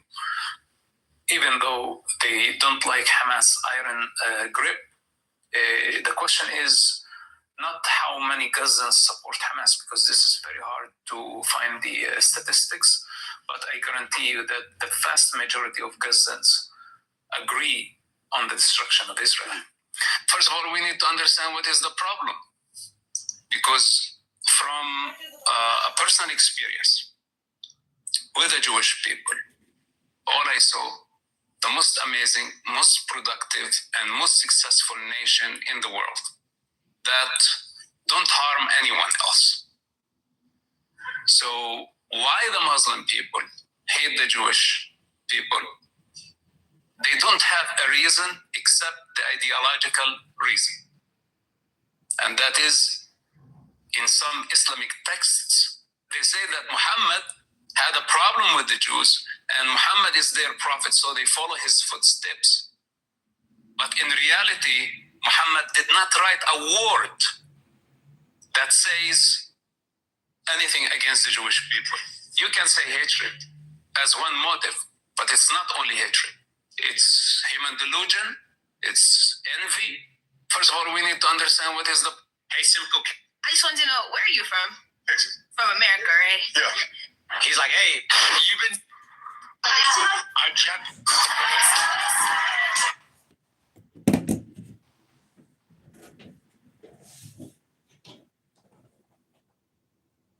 Yeah, I really like that guy. I mean, he speaks like fucking the truth. He speaks facts. Like he's been there. He's experienced that. He grew up in that fucking environment. And these motherfuckers here will still spit all over what he's saying, like he's lying or some shit. I mean, it's the coming from first-hand view of this guy's life, what he went through, what he fucking grew up seeing, and they think it's all fake. Like he's doing it because they're paying him money to do it. It's fucking insane. But he's been doing this shit for years, way before even October 7th happened. I mean, he's been doing it for a while, so it's nothing new. I think he was actually on X Spaces at one point. I remember he was like in a room there talking about. They had interviewed him on there. But yeah, I think he's definitely somebody. You know, if we want to see peace, they would all have to be mindset as him. Because there's no peace unless they don't have the same mindset he does, which is a Western value mindset, by the way. Ceasefire now and globalize the intifada, or they carry a sign that says stop the genocide while they're chanting from the river to the sea. They are very contradictory, without moral compass, driven by hatred and hateful indoctrination. They want a ceasefire, and they mean deep in their hearts they want Israel to surrender. It's not about ceasefire. It's not about saving human lives. It's not about saving the children in Gaza. If they really want to save the children in Gaza, then they must work very hard towards removing Hamas from power. Had they condemned Hamas from the beginning, had they rejected barbarism and indiscriminate targeting of civilians, we wouldn't be here. This war would have not stayed this long, and the collateral damage would have been much less than what we are witnessing today. They scream ceasefire now and globalize the intifada, or they carry a sign that says stop the genocide while they're chanting from the river to the sea. They are very contradictory, without moral compass, driven by hatred, spreading hateful indoctrination. They want a ceasefire, and they mean deep in their hearts they want Israel to surrender. It's not about ceasefire. It's not about saving human lives. It's not about saving the children in Gaza.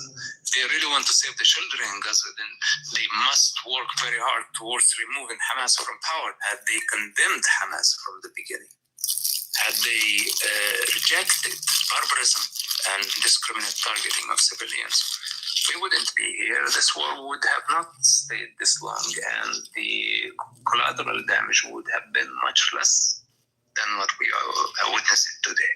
They scream ceasefire now and globalize the intifada, or they carry.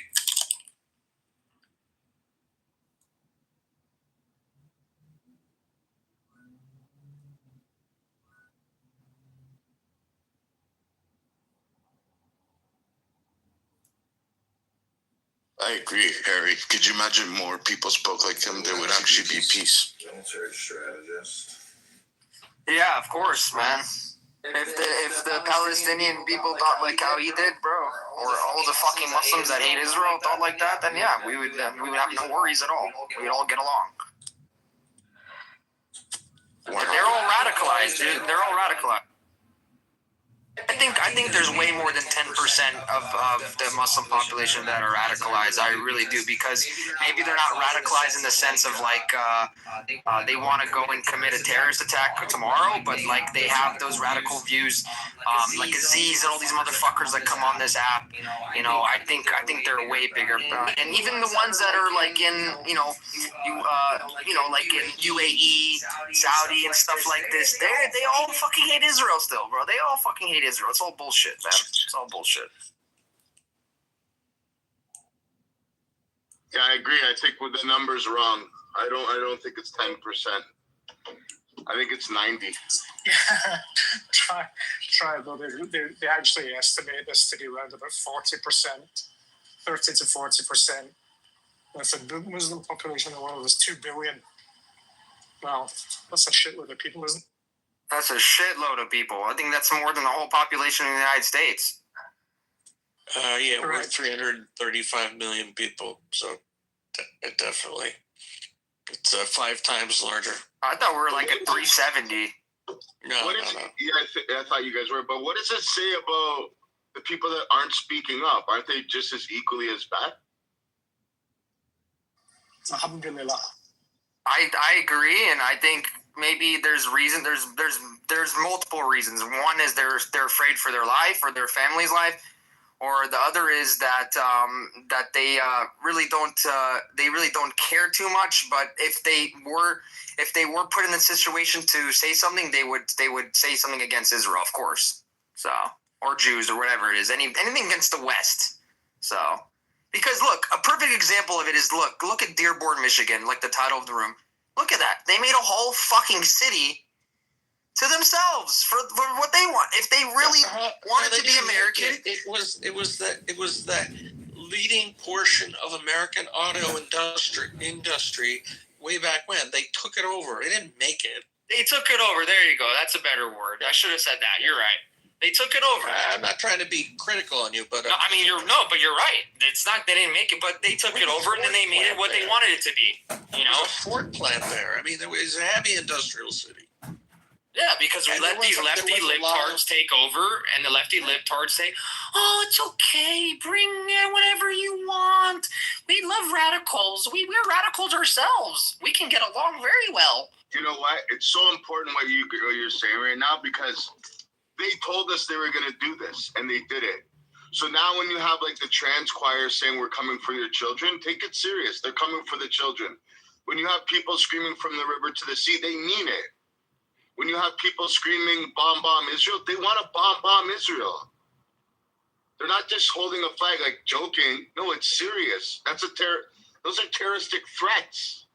Take it serious, because everything that Muslims said they wanted to do, we're coming for the government. We're going to be in power. We're going to be in police. We're going to be the doctors. We're going to be and they've done everything. We're going to take over cities. They've done it. They didn't not say they were going to do this. They warned everybody, we're going to do this. And they did it.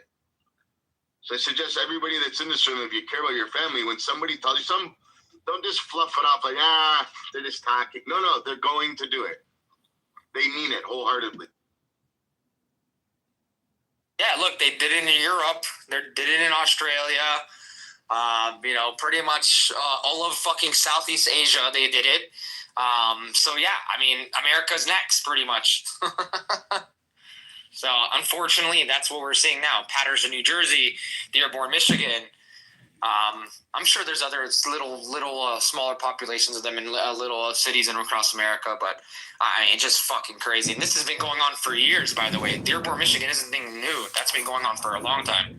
Lewiston, Maine. What? Really? Lewiston, Maine. Tell us what's going on there. It's a very Muslim area. It's like a very Somalian area. It used to be, it's kind of like Detroit. There's a lot of towns in Maine that are like mill towns. I don't know if that makes sense to you, but like there's a history of lumber industry in Maine. And so there's a lot of towns that were supported by the lumber industry back in the day. Even before the auto industry. Bangor was a lumber town. And so a lot of these towns are on the river not on the ocean. But that's important for the lumber industry because they were cutting trees up in the woods and floating the logs down to the ocean along the river and milling them along the way. And Lewiston was an old mill town that then kind of had been in the 70s, 80s, 90s was like a shitty crack town, like a shitty rednecky crack town. And now for the past 20 years,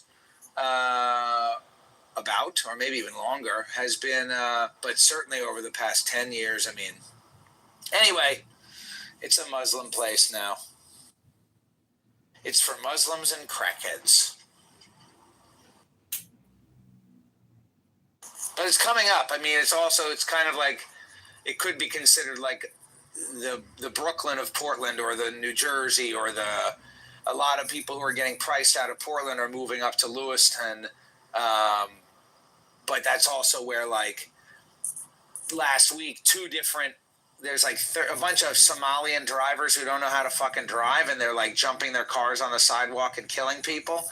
And anyway, there was like a 69-year-old woman and then a 75-year-old woman who were hit by these foreign drivers who don't know how to fucking drive, and they're just hitting them with their cars. It's very scary, actually, because you trust drivers on the road to not fucking hit you with their car. But imagine if, like, the average driver maybe had you had to look out when you're walking on the sidewalk, like, look out, a driver, Yeah, it's fucked up. Yeah, well, you could thank fucking Biden administration for that, because they let in whoever the fuck came through the border during his 4 years as president. So, yeah, and we saw a lot of other things. We also have these weird laws that I think could be changed and updated. So, for example, there's one law that says that you don't have to take driver's ed if you're over the age of 21. So if you move here from Angola and you have an Angolan driver's license, you don't have to take driver's ed. You do have to have a learner's permit before you get a driver's license in the United States. But a lot of these people, like the two women who were just killed by these two drivers, both of them are like 35-year-old men, drivers, random guys, who have learner's permits as a 35-year-old man. And I think if you're a 35-year-old man moving here from Angola, first of all, make sure it's legal citizen, and if you're illegal, then get the fuck out. But even if you're a legal immigrant, you should take driver's ed because you have to learn how to drive in America, not fucking Angola or Indonesia, because we drive with rules here in America, or we're supposed to at least. Yeah, right. In New York, we drive with rules. We're supposed to follow the rules. It's not like Israel with the beeping, with the constant beeping. Yeah, New York's not the same. New York's even worse than Tel Aviv. Have you been in New York? Yeah, New York is beeping every fucking 2 seconds. 1 second. Tel Aviv. Yeah, New York is like the city of the whole world. So all the people, all the shit drivers from the whole world come and drive in New York City. It's shit there. If the light turns green and you do not move within a millisecond, you get a horn honk. It's like, give me a break. Yeah, no driving in both cities very well, Tel Aviv and in New York. And trust me, New York is even worse than Tel Aviv. Although I have found Montreal to be, like, in New York, North America, the worst place to drive. I just imagine. Jerusalem is actually the worst place to drive. Yeah. Concentrated. Jerusalem is the worst place to drive. Yeah, the infrastructure's... No, the infrastructure is good. The roads are great. Just people are nuts. Yeah, I just meant, like, there's also lots of turns and lots of this and lots of that. It's not like a grid city, so it's the drivers are just crazy. Especially the cab drivers.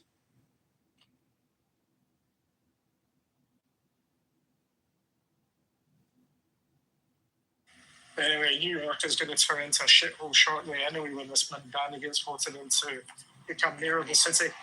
He just got the endorsement, the Democratic governor of the state of New York. Just another. Of course. What do you think? Well, she's another reason to hate Kathy Hochul. Kathy Hochul is a piece of shit. She always was. She's a socialist, Marxist piece of shit. She is only doing this because she is going to run for re-election, and she knows quite well. Well, the thing is this, right? At least Stefanik has not announced her nomination yet, announced her intent to run. If Mamdani wins, trust me, at least Stefanik will win, and she will become governor of New York State. There is no way that this can continue. This guy Mamdani, by the way, has talked about in the last... the last 1 week... Yakov, one sec. The last 1 week... Just I want that to be the map. His connection is bad, so I don't think he's hearing you talk. No, I can hear. Yaakov. I'll just mute him and he'll know. Listen to this. Listen to this. I sat with the Israel General Counsel of New York 2 days ago in his office in the city. And he was telling me the following, that they have been told that if Mamdani wins, expect that the Israel Day Parade will not be funded or supported by the city in any way. What does that mean? It basically means the city will not provide any security arrangements for the Israel Day Parade, which also means that the Israel Day Parade will be cancelled. It will not take place in this coming year. This is Mamdani's intent. What his other intent is this. He wants to create a day-long celebration, mourning, whatever you want to fucking call it, of the Nakba. And he's already said this to most people as well, confidence. So New York City is about to turn into the biggest shithole in the United States. The city will go bust. And that's when people fucking wake up. But their garbage is not being collected. And the place turns into a shithole. And the streets are not being cleaned. And taxes go up. It's disgraceful. It's a fucking disgrace. This guy's a piece of shit.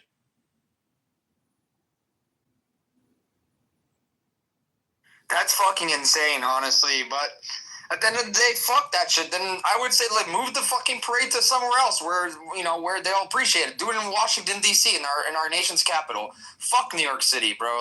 That's what I would say. Don't let them fucking win. They can do their little Nakba fucking crying parade, whatever the fuck. But, I would not let them defeat what...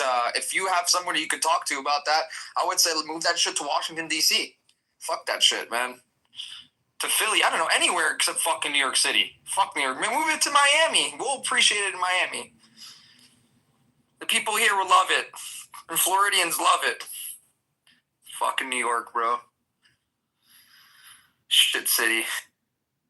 43% of left-wing liberal Jews, mainly Reform in the Upper West Side, are voting for Mamdani. That's fucking insane, man. But I'm not shocked, honestly. Buttercup will probably be one of them. There are people like her. If she's really a Jew, they're the people like her that are voting for him. That's what it comes down to.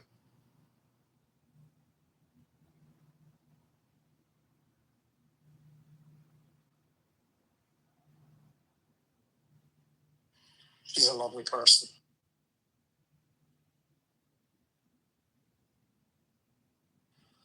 A real sweetheart. She's a buttercup. Yeah, right. I just texted you, Harry. All right, let me check it real quick. Give me 1 second. About what we talked about, CB. Yeah.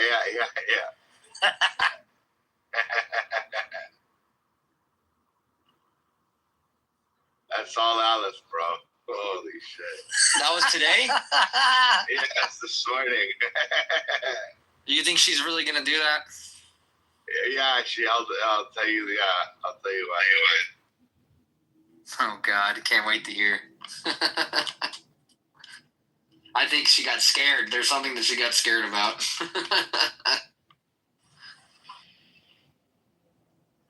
Anyways.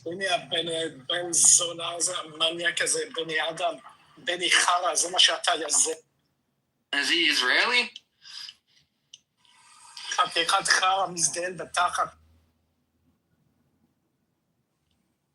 Yeah.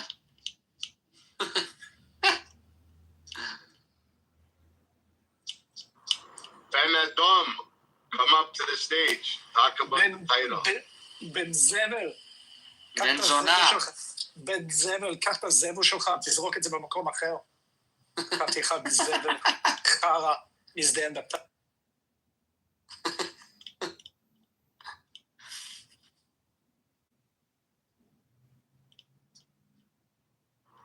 How do you say it? Chatichak zever? Piece of shit. Piece of shit. חתיכת זבל.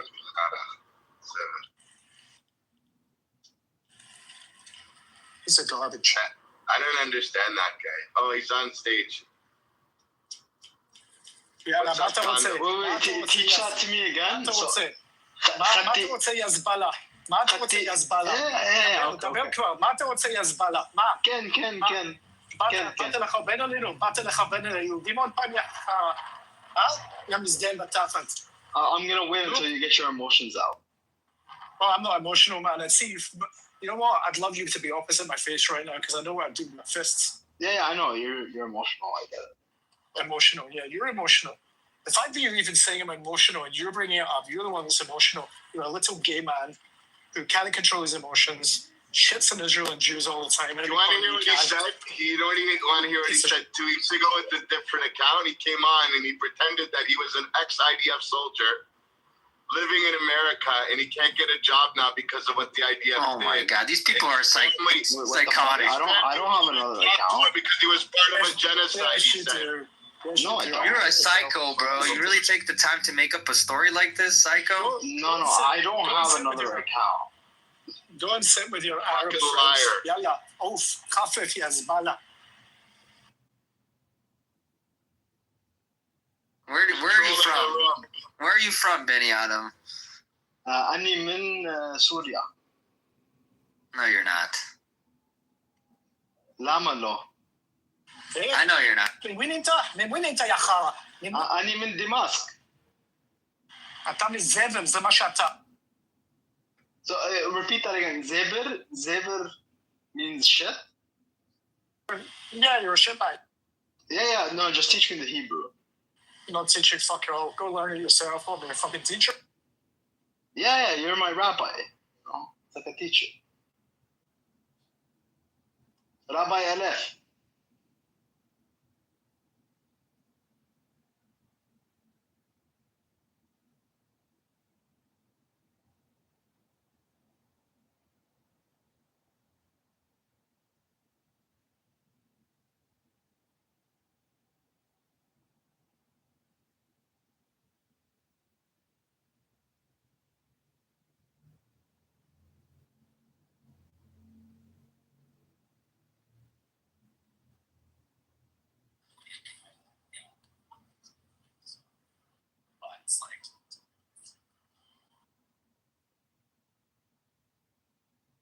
Rabbi, teach me some curse words in Hebrew.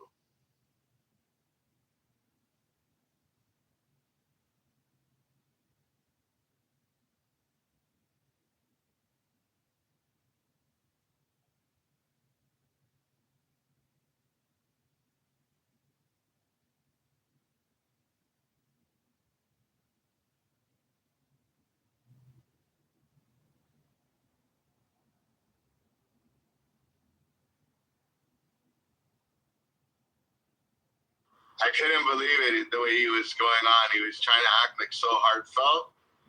And there was a bunch of Jews in the room, and he's like, you know, since I left the IDF, I can't even get a job. My family won't even talk to me. This guy is fucking despicable. Dude, I don't have another account. If I did, I would. You're a fucking lying piece of shit. Scumbag and a goof.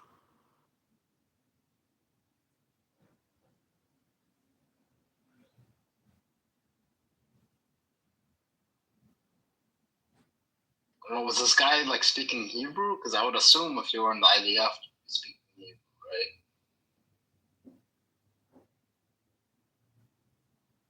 I don't think anybody's talking to you, fucking loser. You were just talking to me. You were just talking about them. I don't think they were talking to you, fucking idiot. No, I'm talking to you, man. You just called me a scumbag and a piece of shit, right? You were talking to me. I'm assuming you were talking. See, that's how you lie. I said scumbag, goof, piece of shit, whatever the fuck. No, but you added words. That's what you did. Yeah, whatever. That's okay. Whatever. I don't care. Yeah, but the point is that you were talking to me, right? The point is, though, I called you a scumbag and a goof, and you added words like piece of shit. Okay, and that's what fine. you do. You sit in people's rooms and you lie and add words. You make up stories because you hate yourself. It's horrible. You should seek help. That's fine. Sorry, your insults. I conflated your insult and I left the insult. devil. Sorry. You seek the devil. I have a song for you, actually. Here, I have a song for you. I have a Bible verse for you. No, I have a song for you. Here, brother. I have a song for you, my brother. Here. Well, I'm glad you're calling me brother. Yeah, no problem, brother. Here you go. 1 second. Here's the song, brother.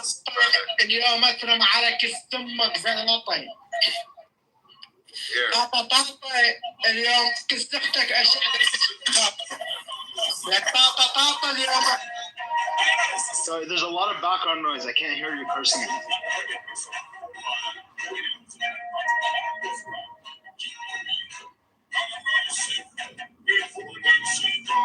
Never see the devil.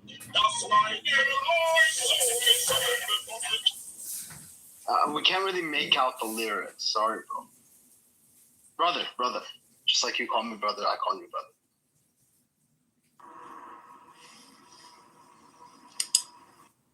It's tweaking. Yeah, I did the update. 26 or 18? 26. Okay. Just want it back, you know it though, right? Yeah. Don't be blowing no kisses at me. You got something you want to get off your chest? Oh, Lord. Talking about Quinn ain't been back ever since. Never mind. Oh, no. What happened? He got upset. He was. What happened with Quinn? I mean, I can only assume what Pure Blood is talking about, but because I don't assume out loud, I'm just going to keep my mouth shut. Oof, I'm trying to tell you, what you doing? Yo, Pure Blood, what you did to Quinn? I got blow dry my head. Pure Blood ain't did nothing to Quinn. Oh, okay. So why he hasn't came back? You messy as shit. Yeah. You see that little? I'm just trying to hold on, real quick. You see that little piece of fucking trash in the chat? What's some intention, Monica? She still there? Yeah, she did. Monica, you are. Oh, just ignore her. All the sinful piece of shit. Okay, Monica, and I don't even speak to women like that. But you are a piece of shit, dirty ass white bitch. Okay? Oh, Jesus. Up, Monica. Stop doing. Hey, April. Remember that, Monica? I approve that message, Jason. Trailer trash piece of shit. This has to stop. Trailer trash piece of shit. Oh, my God. Another news. Did y'all see that person throwing shit off the Manhattan rooftop? Michael, you stupid. Yeah, crazy. Yeah, crazy. Some dude in Manhattan throwing shit at people off the rooftop yesterday at the protest. Oh, is that why they got arrested? But it was an ICE protest yesterday, y'all. Yeah, that's what she's just talking about. That people got arrested. That's probably why they got arrested. It was. So he was like picking up pieces of real life shit and throwing it. Telling you, this is weird. The dedication to it, right? Like, I might not like ICE. I'm not touching shit. Mm-hmm. Probably lose their own shit though. That's either one. Yeah. This nigga went to Central Park with a bag and just was scooping dog shit. Was like, yeah, I know what I'm gonna do with this. You gotta consider the source. I ain't buying all that. Not literal shit. I was talking about like chairs. Yeah. See how you get things twisted, Ray? Your brain is. He said shit multiple times. How many people say shit all the time and they don't mean I shit? was like, why doesn't he take this serious? I thought you meant actual shit. Like, I'm gonna keep it 100 with you. That strawberry against your skin is definitely showing how white you are. that ain't my hand. That's my strawberry. You talk about you being petty, First Lady. She comes too early. I had to create a new TikTok because I couldn't open up what. I didn't delete mine. I didn't remember the password. I don't remember mine either. I don't know how I got back in. I couldn't get back in, so I was like, "Fuck this shit! I'm about to create another one." Just because if somebody sends you something, follow me on it. You won't be able to open. I'm gonna follow you on the real one. What real one? My real account. Who's on first? This is like an account that I just made on the second phone. I don't give a damn which one you follow me on. Hey, City, Trump to impose $100,000 fee on H-1B visas. Y'all hear that? Trump to impose $100,000 fee on H-1B visas. So if you want to get an H-1B visa, you gotta pay $100,000. What's your phone number? I mean, what's your phone number? Oh, sure. Let me just say it. What's your phone? What's 555. Send me your account on TikTok. 5555. And what's your social? 314. If that's something that you're interested in, by way of getting loans, or if you already have the property, if there's grants available, how to go about getting those grants, in terms of what you need to do to register to be eligible to apply, what things you need to have in order to be eligible to apply. But more specifically, how do you find someone like me? You get up and you actually do the work to look for someone like me. It's just Shay. Mike, I hope I answered that question. Somebody needs to cash in our ticket there. It won't let me. Is there a join at the top? Got a counterfeit ticket. Yeah, when I do, it says I can't join the house. We gotta get Augustus on that. I'm still in time.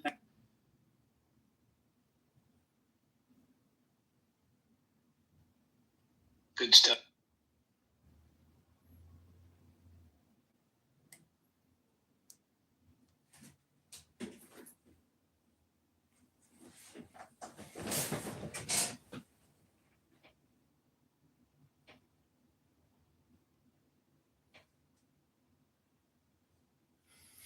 He was a World War II hero.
Uniqueness.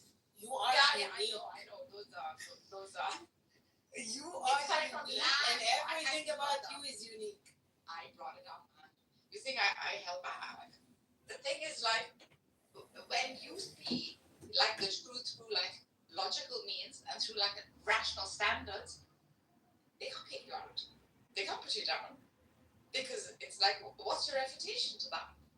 It's coming. Yeah, I know. All right, we're gonna have to get together and at least have one or two. They're very productive. I know. I misfired Wednesdays, but they were excellent. So Just one final message. Everybody's listening down there, and if you have not done anything, it's easy to get overwhelmed. But pick one thing. Just pick one thing and do it, and you'll feel better. And then when you think about it again, think about, I'm going to print some map. Shalom. How are you? Oh, yeah. I know we have divorce and all that, but give me a pension, goddamn it. You want a pension? But yeah, for being a stay-at-home mom, sure as fuck. Because China was right there, and they stepped in, and boom, they just, all of Russia just pivoted towards China.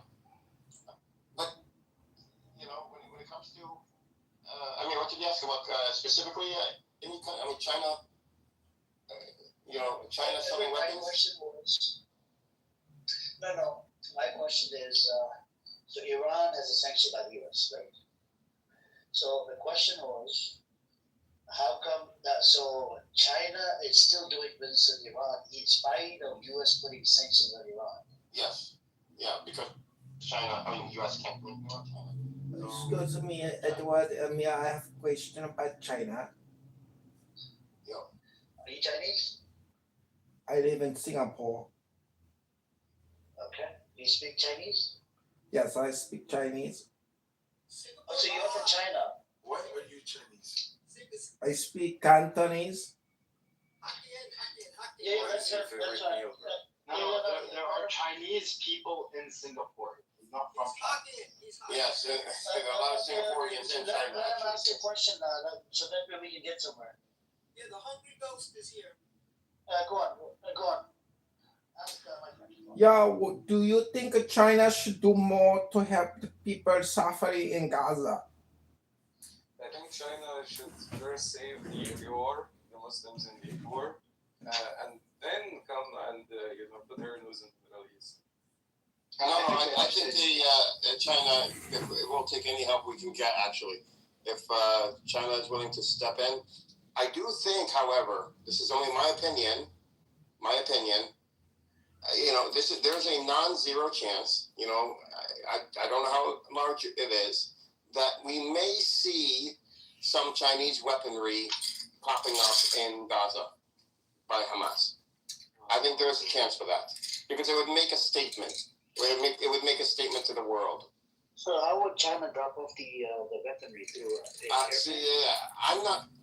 Listen, it's been 2 years now. Get the real money. I'm not. But they ain't gonna get the real money. It's not a tunnel running from Gaza to deep into Egypt. You can't convince me. There's no way. I don't think so. It has to be. I really don't think so. Sisi is. And Sisi doesn't have to be a part of it, but there has to be some way, or else how are they manufacturing all these weapons up to 2 years? Yeah, and because how about the report that CC's people were you had to pay them off to bring trucks in. Did you hear about that one? Right, you heard about that one. So Yeah. Right. So if they're taking bribes for that, you think they're not taking bribes for the tunnels?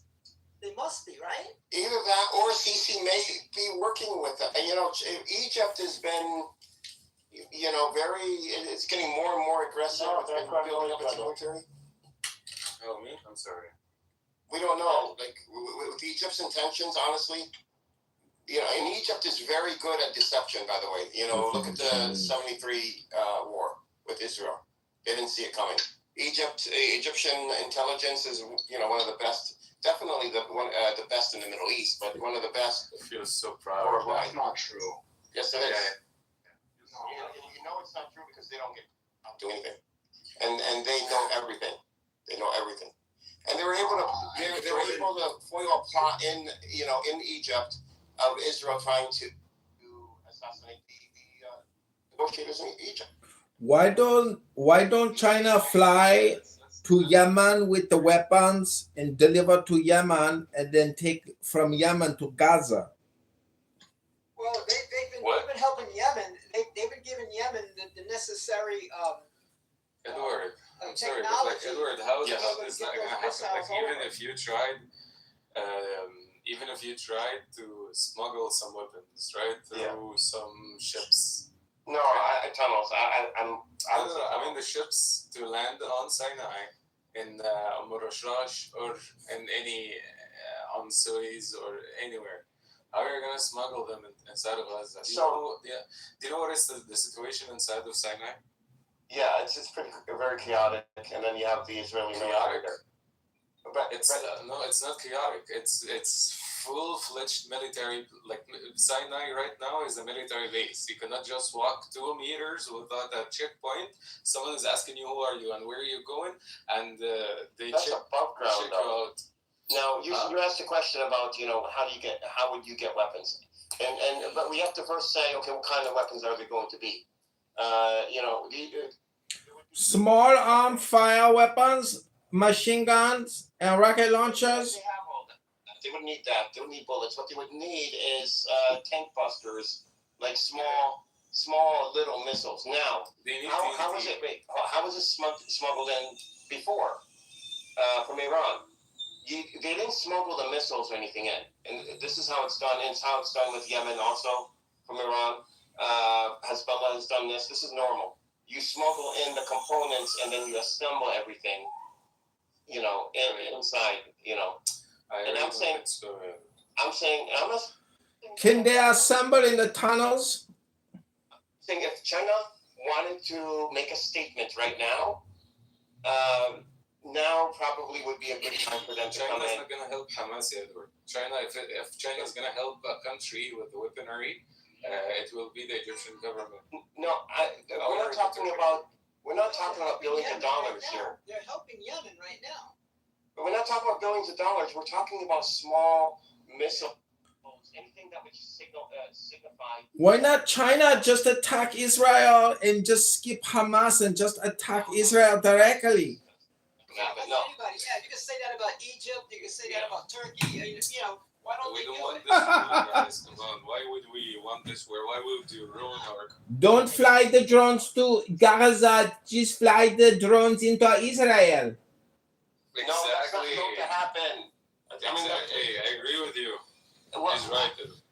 Okay. Well, listen. I'm not saying he's not wrong. I'm saying, it's not realistic. What's realistic and the way China generally, and you're from Singapore. I mean, you can tell me if you agree or not. But China is very subtle. It's very He's Hokkien. Wait, hold on. This guy is Hokkien. No, he's not Mandarin Chinese. He's listen. No, I speak Cantonese. Hold on, Zero. That's not the point. That's fine. You made a point because he's Chinese. I didn't say he's Chinese. I said he's from Singapore, so he knows China. No, I live in Singapore, but my family from Beijing. You're gonna say Singapore stuff on this? Hokkien does not like the Mandarin. They do not Okay, like Mandarin. we're not doing Chinese politics. It's not relevant. What I'm saying here is. You say because he's Chinese. He's not Chinese. Never mind. Never mind. He's not Chinese. My point. I am from China. My family from Beijing, but I live in Singapore. Okay, it doesn't. Honestly, it doesn't matter. Don't worry about that.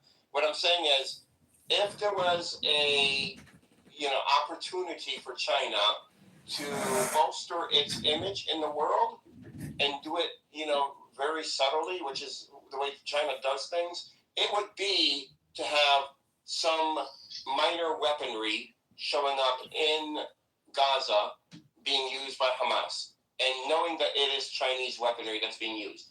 I'm not talking about major missiles or busters, modified grenades. Those are hypersonic grenade launcher. Grenade launchers, yeah. What do you say, hypersonic? Hey, I said hypersonic. Yeah, the missile must be hypersonic, or you can't penetrate the hard underbelly of the tank. No, it doesn't have to be hypersonic, but Yasin one of but that's homegrown. They make that themselves. They do, but they need TNT for it. What if they have already played? They use unexploded Israeli bombs. Yes, they have probably 20 years. They have 20 years worth of that. It's called return to sender. Yeah, they call it return to sender. Yeah, return to sender. That's what they call the project. Because it was American, it was their bombs that were unexploded, and they used that to make the Yasin. But imagine Yasins that are maybe more capable, but they're Chinese made, and they'll be obviously Chinese made You So know. it wouldn't be a scene, it would be gotcha. Why not bring the weapons in from Doha in Qatar? Qatar, where the Palestinian negotiators recently were murdered in their building in Doha. No, they didn't kill any. They tried to. Noah. Yeah.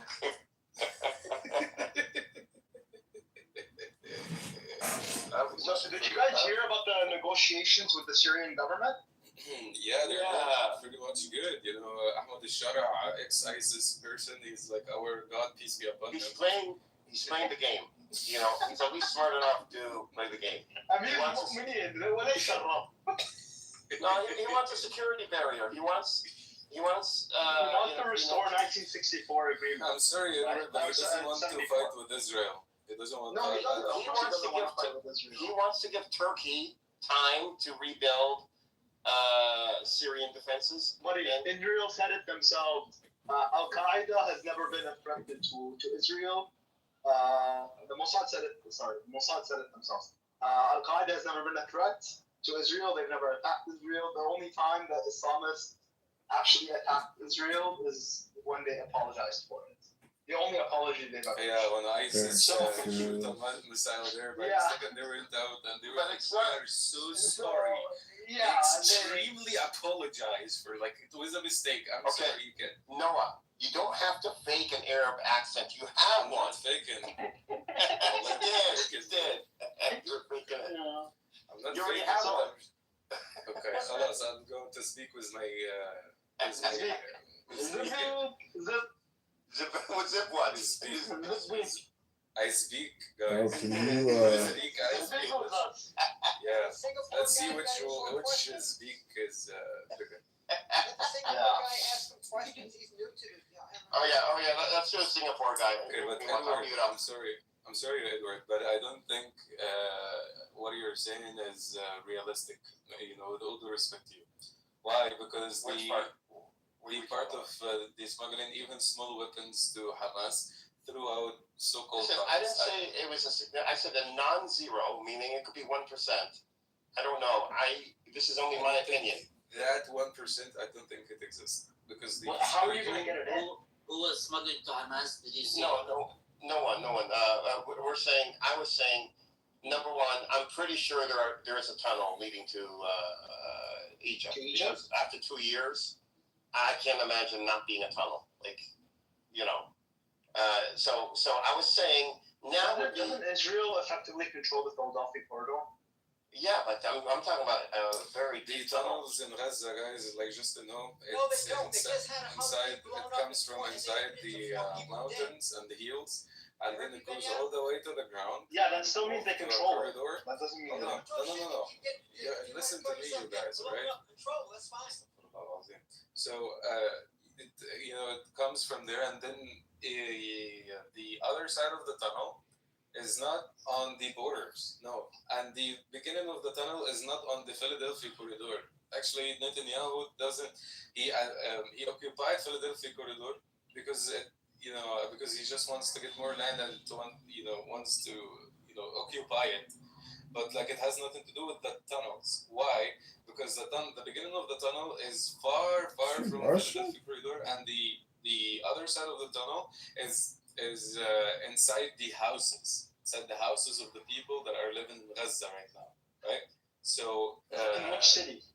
In Rafah, inside of Rafah, and there are some tunnels that goes to Khan Yunis, and I don't know about Gaza. You're talking about the entrance.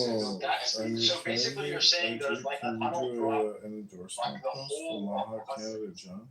As far as the information that I know, it's no. I didn't know about Gaza, but Khan Yunis is the maximum. Khan Yunis is in the middle of Gaza. Yeah. No, it's in the south in Gaza. In the middle of Gaza is Deir al-Balah. Rafah is more south, but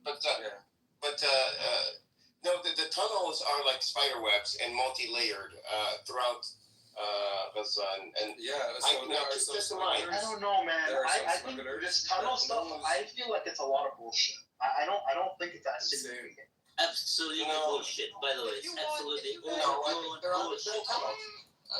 Listen, They're in tunnels. I What have do you mean? Dude, it's not easy to build a tunnel, man. Well, when Something people are that is on the overblown. Overblown out of proportion, okay? I have here Yeah, an how article much? from the Jerusalem Post. How much dated April for friends 2025, page?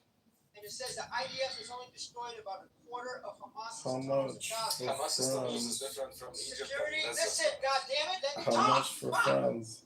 Security sources also Daddy, added that chill. shut up, dude.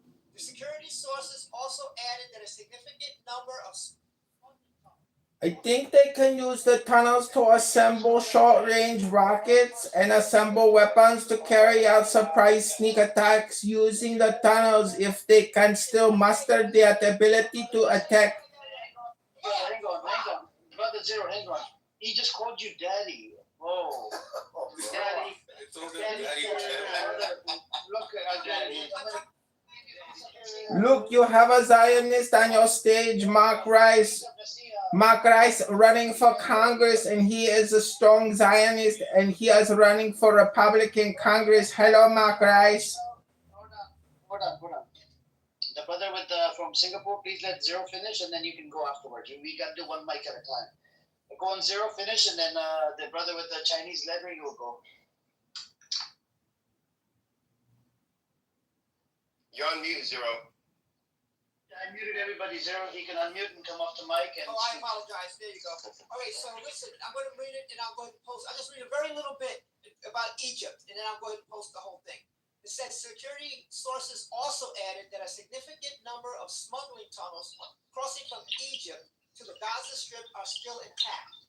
The Egypt-Gaza border remains a point of contention with concerns over weapons smuggling, resulting in Israel's refusal to withdraw from the Philadelphia corridor. So they're saying that the smuggling tunnels, it says, here's one guy, defense minister, guy Katz.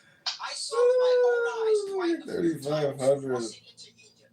Some were closed and several were open. This is what Katz said.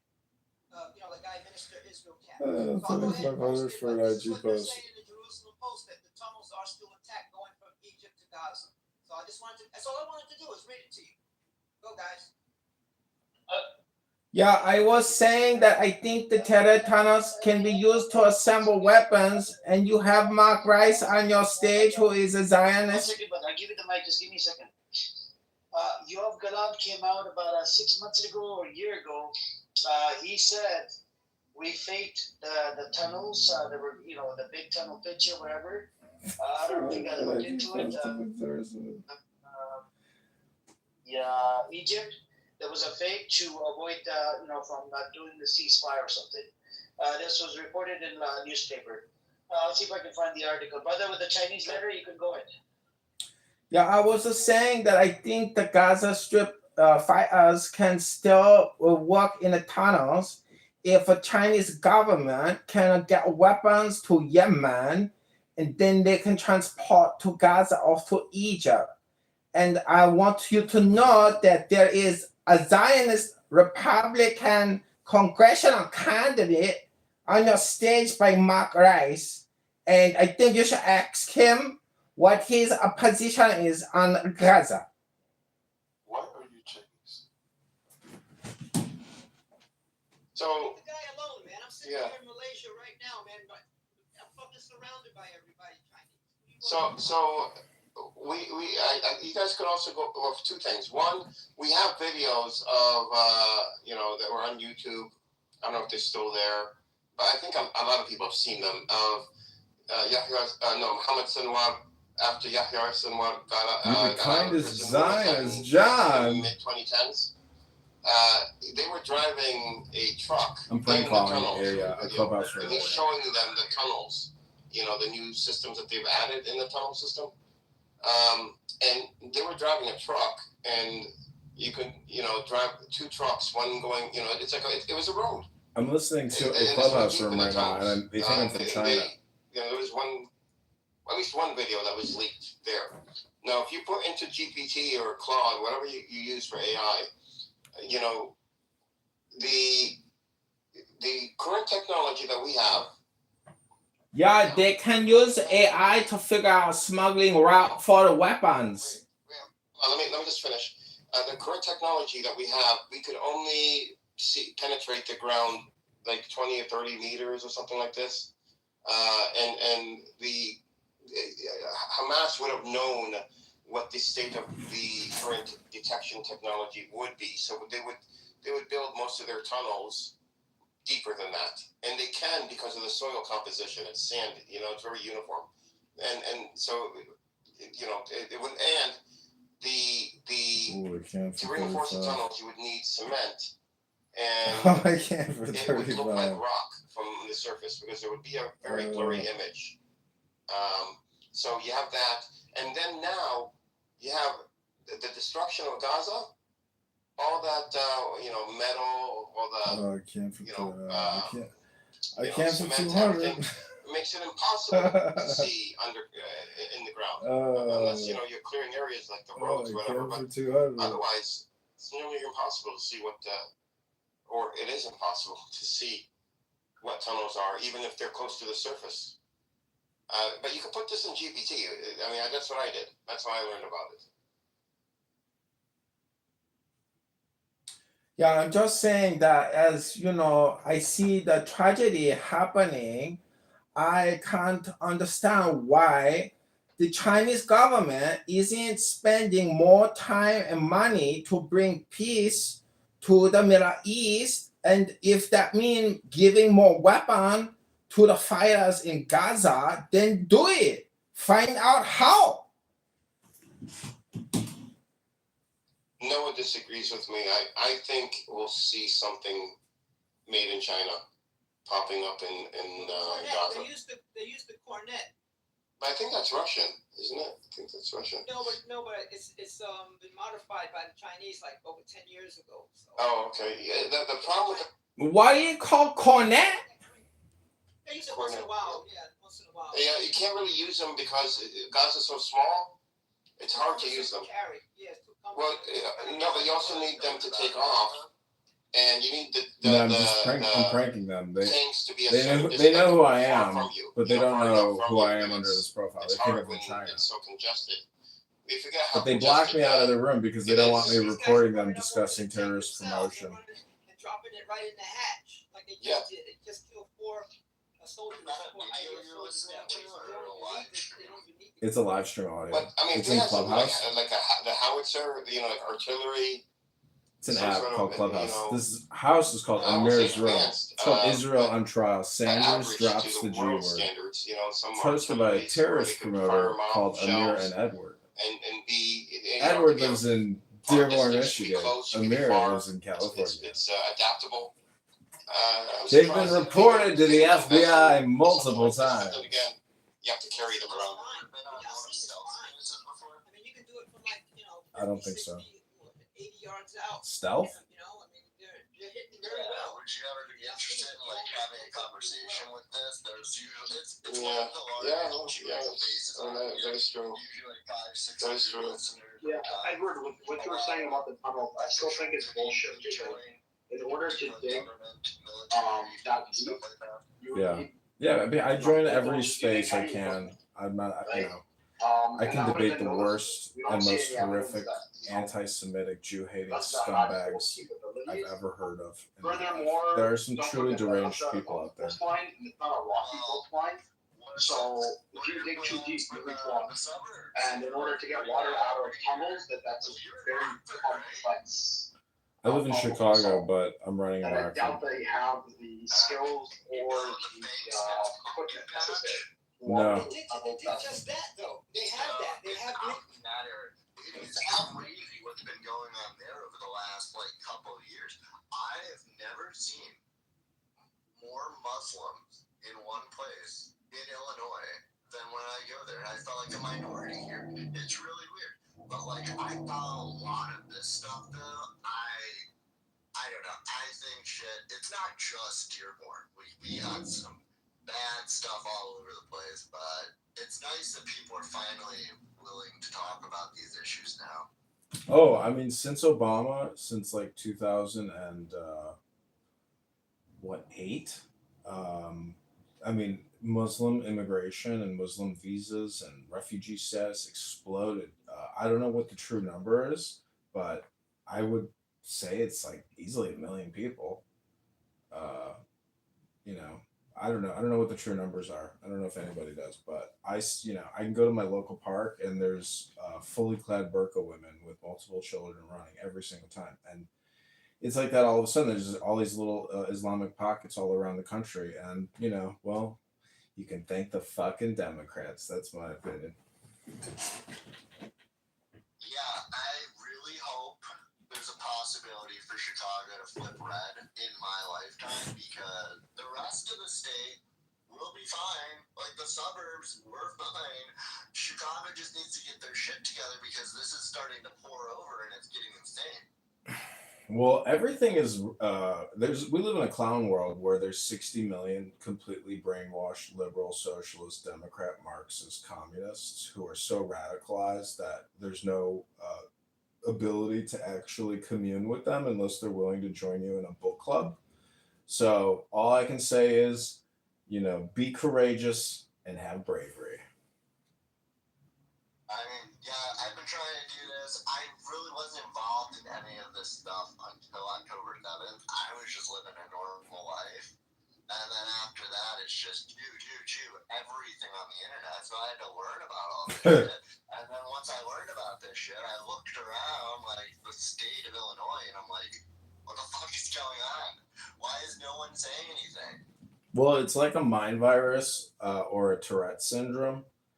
And that's why I say if people aren't willing to join you in a book club, then they're just insane psychopaths on the index and politically completely, antisocial. Timmy, welcome to the room. What's up, John and John? I'm thinking I'm going to show my age, but I feel like this is kind of like hey, my name's Larry, this is my brother Daryl, my other brother Daryl. Any of you get that one, or did I show how old I am? What movie? Is that a movie? It's a Bob Newhart show back when we were really young, or maybe not older than 43. They had these local towny handyman that were just completely fucking useless. But the guy would always introduce myself. My name is Larry. My brother Daryl. My other brother Daryl. And in Illinois, we're not seen by Democrats that credibly. Yeah, this Republican, Democrat, conservative, libertarian cultural divide has always been there, but now, the amazing thing about social audio is from like an observational psychological perspective, or even just like studying psychopaths or sociopaths, but then also how people try to get back to the center and try to maintain their peace and calm after making homicidal ideation and death cheers. With you regards. mean that never? Why do we got to talk about 5 minutes ago? Why? That's not the person I am anymore. You get those types of responses from shit they've done even like 6 years ago or 3 years ago, let alone the Charlie Kirk stuff. Yeah, nothing's new under the sun, and everything that has been said has already been said. So, I record everything I do on social audio. Like, I have over 25,000 YouTube videos of Clubhouse rooms, which is a lot of African Americans discussing political topics. And the most psychopathic, happen to be gay black men. They seem to be the most dangerous in their rhetoric and, literally homicidal ideation all the way, extreme violence, insane communication. So I'm just saying that. Yeah, I'm just saying that if you go back and you look at the record, people, in terms of like Capitol surveillance and making recordings of people, this whole Charlie's Murders website and the tens of thousands of individuals who have been identified as being homicidal sociopaths or psychopaths. It's, we live in a glorious age because for every action, there is an opposite and equal reaction. And sometimes intelligent people who know how to build databases manage to gobble up a lot of data that can be very consequential for the people involved. Sounds like, what if someone had a list of all the billionaires' private investment offices in their bank banks and lawyers from 2009 to 2010. I might happen to be that person. So I'll give you a quick background just on me. I'm a longtime Chicagoan, spent 20 years raging hedge funds. Pritzkers have been clients of mine. And Dad was a Chicago cop, lived in California for 8 years, worked for some of the families behind UFC, and learned that the rich donate to both sides, and they donate early, so then it's not a bribe, and hence the Uniparty, I think, is real. And I want to be a part of disrupting Illinois as much as I can. I'm purposely moving to Crown Point, Indiana, to get out of the kind of target that I'm kind of doing, because I am going after political officials, and I'm trying to go with their financials. But I'm also trying to just give the men of Payless Heights their balls back. That's the other goal. Yeah, it's fun to play the game of being the leader. But, you know, there's just... I don't know. I think just so many people are so hardcore brainwashed that getting through or changing people is an impossibility. So social media is the way, but you know, censorship is real, deplatforming is real. I have had many YouTube accounts and X accounts and Instagram accounts that have been deleted just because I'm posting things that I happen to screenshot. So it's the thought police we live in. I'm against fascism. I'm against communism. I'm against Democrats. I believe in, you know, a Republican form of government, which our Constitution gives us. So a lot of people post photos of the Constitution. I actually like to record myself reading it and then re-listening to it and contemplating it. And a lot of people are just here for the dopamine, and they're really ineffective leaders. But the whole thing comes down to borrowing and spending. And the government has this amazing wand that it can just keep rotating and circulating. And really, our entire government's budget is nothing more than a letter that says, we agree to continue funding the government. Sign here, everybody. That's it. It's just all basically done, you know, on a note. So it's up to us, I think, patriots, to essentially be forensic accountants. And I've been using Grok a lot to examine HR acts and identify the specific corporations tied to those acts and the dollar amounts and the communication coming out of the people that work at those organizations or intergovernment. And there's just a lot of, you know, private events that happen that the public doesn't know about, or who's there or why they're there. And but nonetheless, you know, the longer you speak, the quicker you become a hypocrite. So thank you for being here. I'm candidate John. I'm running the 16th district against Darren LaHood, a debt super creator who's been in office 10 years. That's over $20 trillion in debt that he's voted on from deficits and HR acts. So I'm just here to play my role and hopefully get on the March 17th ballot. So I'm a debt guy, and I can maybe help you even more with some of the debt they took out. Meaning, as far as following the money, where it came from. I had a thorn up my ass about Penny Pritzker and her role in the Great Financial Crisis, connecting her to Mayor Daley's brother Bill, who was vice chairman of Chase Bank, which loosened all the lending standards for mortgage-backed securities. And Penny Pritzker crashed Superior Bank.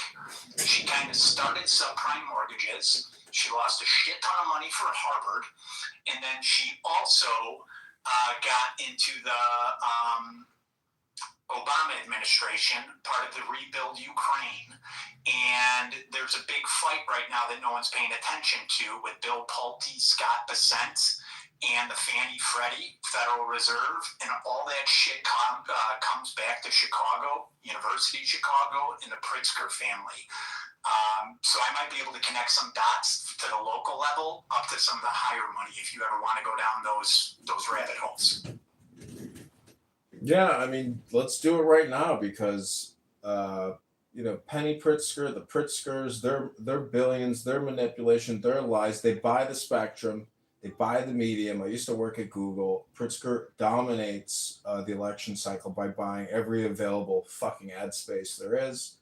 So he's got real powerful money and mind control capabilities. So yeah, I mean, post anything you can. I will repost it. If you want to do a space dedicated to Pritzker, we can do that. Create the room, or I'll create it, and let's continue exposing the Illinois political industrial complex, because I really do believe that platforms like this and doing real organizing and intelligent usage of our time and our words is capable. You know, we can do this as a higher level intelligence together on platforms like this. So there's opportunity here to manifest real change in the real world. I just posted in the link to one of the Grok articles. It'd be helpful maybe if you and John could read through it and then kind of just tell me what do I need to do to translate it to layman's terms about like why a person could be concerned. Because a lot of my family thinks I'm fucking crazy at times when I start talking about some of the people that I've come across and my bosses have done business with. But what's called, I wanna do that bread train right there. So I've done a lot of background on this already, and I've been helping Flip Chicago Red also, trying to report these people for mortgage fraud. I reported Stacey Davis Gates 2 weeks ago for reporting just sketchy shit she did with her South Bend property. And I want to arm people with just reporting everyone for mortgage fraud, because all of them think that the local politicians have been investigated for mortgage fraud, and they haven't been yet. All they did was complain about it. They didn't report it to the FBI.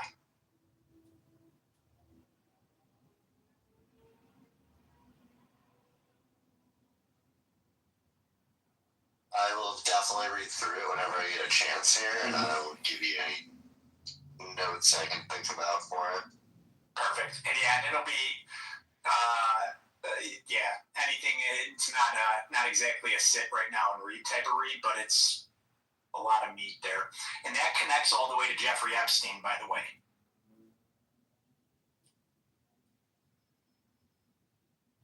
Yeah. You know what? See, what upsets me about people who only attack Israel is that there's 100 other countries on our list of State Department beneficiaries that we shouldn't be giving a penny to. But if I was to give $1 in international expenditure, it would go to Israel. In my opinion, I mean, that would be my number 2 choice in the world. Maybe Canada, because they're our neighbor. We should be best friends with our neighbor. But I'm not anti-Israel. I do, support Israel and in their fight, to end terrorism in their lives. So at the end of the day, you just got to remember, there are a lot of Jews don't like when you say it, but there are more Jews who live in America than in Israel. And amongst all countries in the world, Israel, as small as it is in the top 5 for the amount of American citizens living within the country. So, I don't know. It's weird that these people try to separate these 2 countries. You got to bring it back to the money always, because the problem I find, I'm Catholic and I watch people get into it all the time, and I almost get accused of being anti-Semitic at times. It's the rich global elites, period. The first thing people are taught when they get their big chunk of money is wealth preservation. First thing they do when they get a business and it's going well, they focus on wealth preservation. Black, white, Irish, Jewish, Catholic, Christian, Muslim, anything, it's all the same. And we're in a fight really with London international banks, and they're choosing all sorts of other weapons like Islam, liberals, things like that to divide us. But at the end of the day, it's all really international finance. And the global elites have gotten their kids into politics just like back in the times of the Roman era. You put one in the sword and one in the cloth. Well, you put one in government and you put one in business, or you put one in government and one in healthcare. And people like the Pritzker sprinkled a lot of money to a lot of Jewish foundations, which then I see that as like a terrorist approach. I see that as no better than the Hezbollah terrorists hiding amongst the villagers. They're trying to attach themselves to innocent people that the Christian community have a bond with. We got to separate the money and just treat the people by the money, because money doesn't lie. Well, the people seeking it do. I guess my question to you would be: is what is your strategy? What are your goals? So my strategies or my goals are to get my friends back. That's my goals. So I've been attacking mental health, poking holes in the science, and I've been uncovering all of the data Republican money flows that people I know work at NGOs. So I've been waking some people up with that. I've been trying to raise awareness at the local school district meetings, getting parents, guilting them into showing up to the school board meetings. Like, I was part of getting 300 people to show up at the Orland Park School District like 2 months ago when they had a black gay prosecutor or assistant principal coming up for, he had an Instagram post saying, it's hard not to look this cunty or something like that. And I was able to get people up in arms. Honestly, I just want to try to help fill holes. I know a lot of money stuff. I know a lot of the stories behind the scenes that nobody knows with the Chicago families just because they co-invest in private equity and hedge funds together, but they may not be holding arms on the stage. Honestly, I want to just raise awareness of the Aspen Institute and its involvement in Chicago schools. That's my end goal. So the Department of Education spends $250 billion a year at the federal level, but because of all these property taxes in this country, we collect over $1.1 trillion a year in taxes that fund our educations in our cities and our states. It's an insane number. It's the same amount that we actually pay now on the national debt, which is over $1 trillion a year, which is the same as the NDAA or the Department of War. So I'm all about accounting and forensic analysis because if we keep borrowing $2.1 trillion a year past the $5 trillion a year we're collecting in taxes, this is a runaway money train, and it's a race to the bottom. We're digging a hole, and that's the messaging I hope to bring in the education. And USDebtClock.org has it perfectly tabulated. Thomas Massey has it on an API on a Wi-Fi pin lapel that he created because he's an electrical engineer. So we need the smartest ideas, the most compressed communication of intelligences, and hopefully the time won't be wasted. But a lot of this is reputation building for political campaigning, and I've been recording Clubhouse for 5 years, listening into what Democrats say, how they say it, and exposing them. And really, not really exposing them because I'm not doxing them, but they know that they have been inserted into YouTube. They've recently filed privacy complaints against me, and YouTube takes my videos down. And these are people who are celebrating murder, chaos, anarchy. And I don't support that, but I support citizens being aware that we're entering, and we always have lived in a dangerous environment. I've taken the train downtown to Chicago hundreds of times, and I can assure you, I've nearly been murdered, and lots of people die on the trains in Chicago. So it's a dangerous working world. We all know it. And I'm just praying for everybody's peace and health and wealth and love and, prosperity and abundance, because it's terrifying to think that you won't have abundance because we're completely broke and we're completely in debt. But the truth is, all debt, it gets negotiated. Nobody wants to kill each other over debt.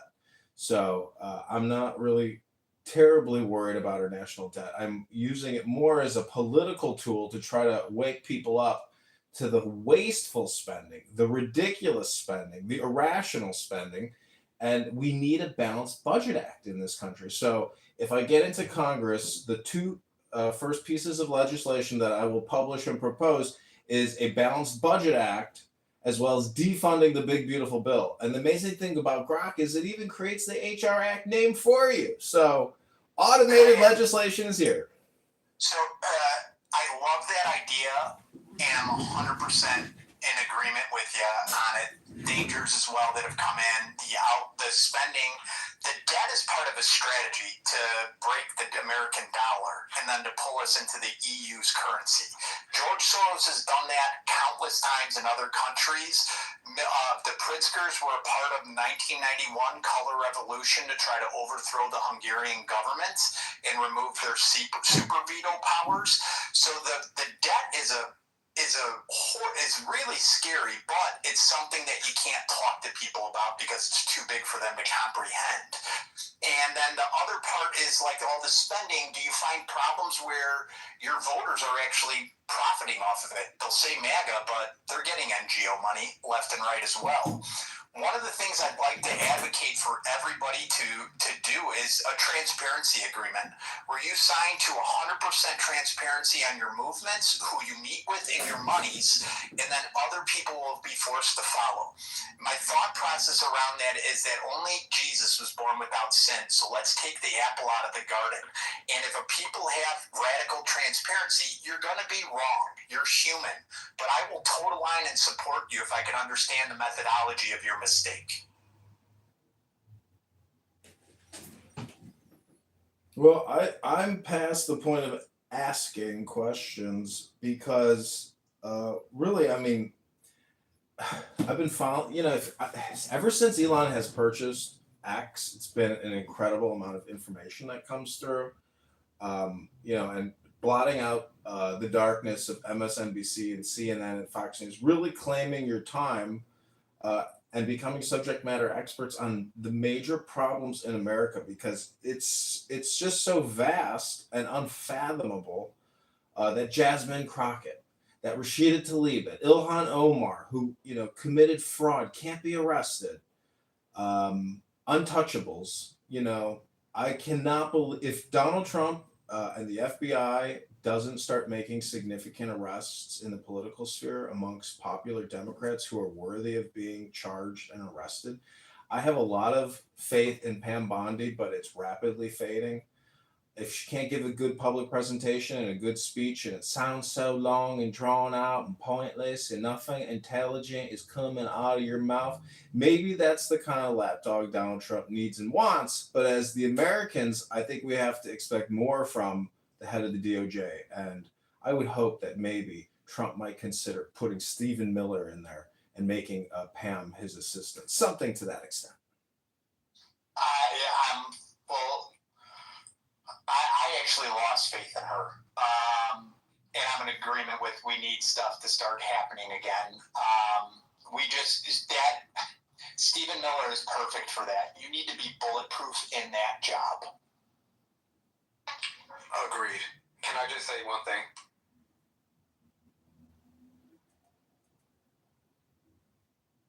Yeah, you can. This is Candidate John. Welcome to the room. Invite people to the room. Share the link. Copy, paste it in your text messages. These are real people having real conversations.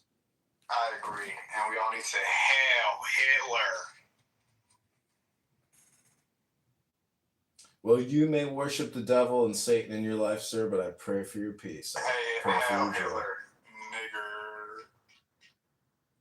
You may have Tourette's. You can see a doctor possibly about this. Maybe if you have Medicare, Medicaid, you can get pills to help you with your vocabulary. You might try reading a book. Reading a book could be a good idea for you, sir.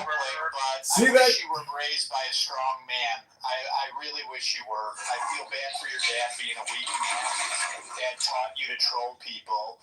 It's sad that you have to do that and you're convinced of that, but it's okay. It's okay. Some people have weak dads, and weak dads don't raise strong men. They get raised by liberal women. And what liberal women do is they just don't know how to just stay in touch with reality. They're all about sound bites, click bites, and menstrual cycles. So maybe if you want to just put a pad in your mouth, you can sit around and maybe learn something. Well, it's a roast show, I think, whether you're on X or on a different platform. I enjoy roasting people, and I myself enjoy being roasted because self-deprecation is intelligence, because it's humbling. And the fact that, people have got sound effects and words that they like to chant that they think makes them feel good and gives them dopamine, it's not intelligent. And I hate to say this sounds like public access television now, because I'm the kind of guy who likes to prank call public access television and make fun of a very generic, corny host. I think the roast show is funny. That's why people like the Johnny Carson show. And that's why you're in Candidate John's X account right now.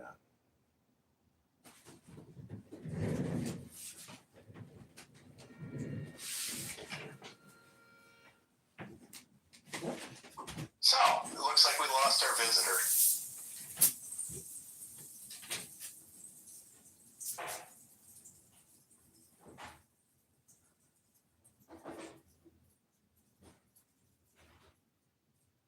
Are you guys all still here?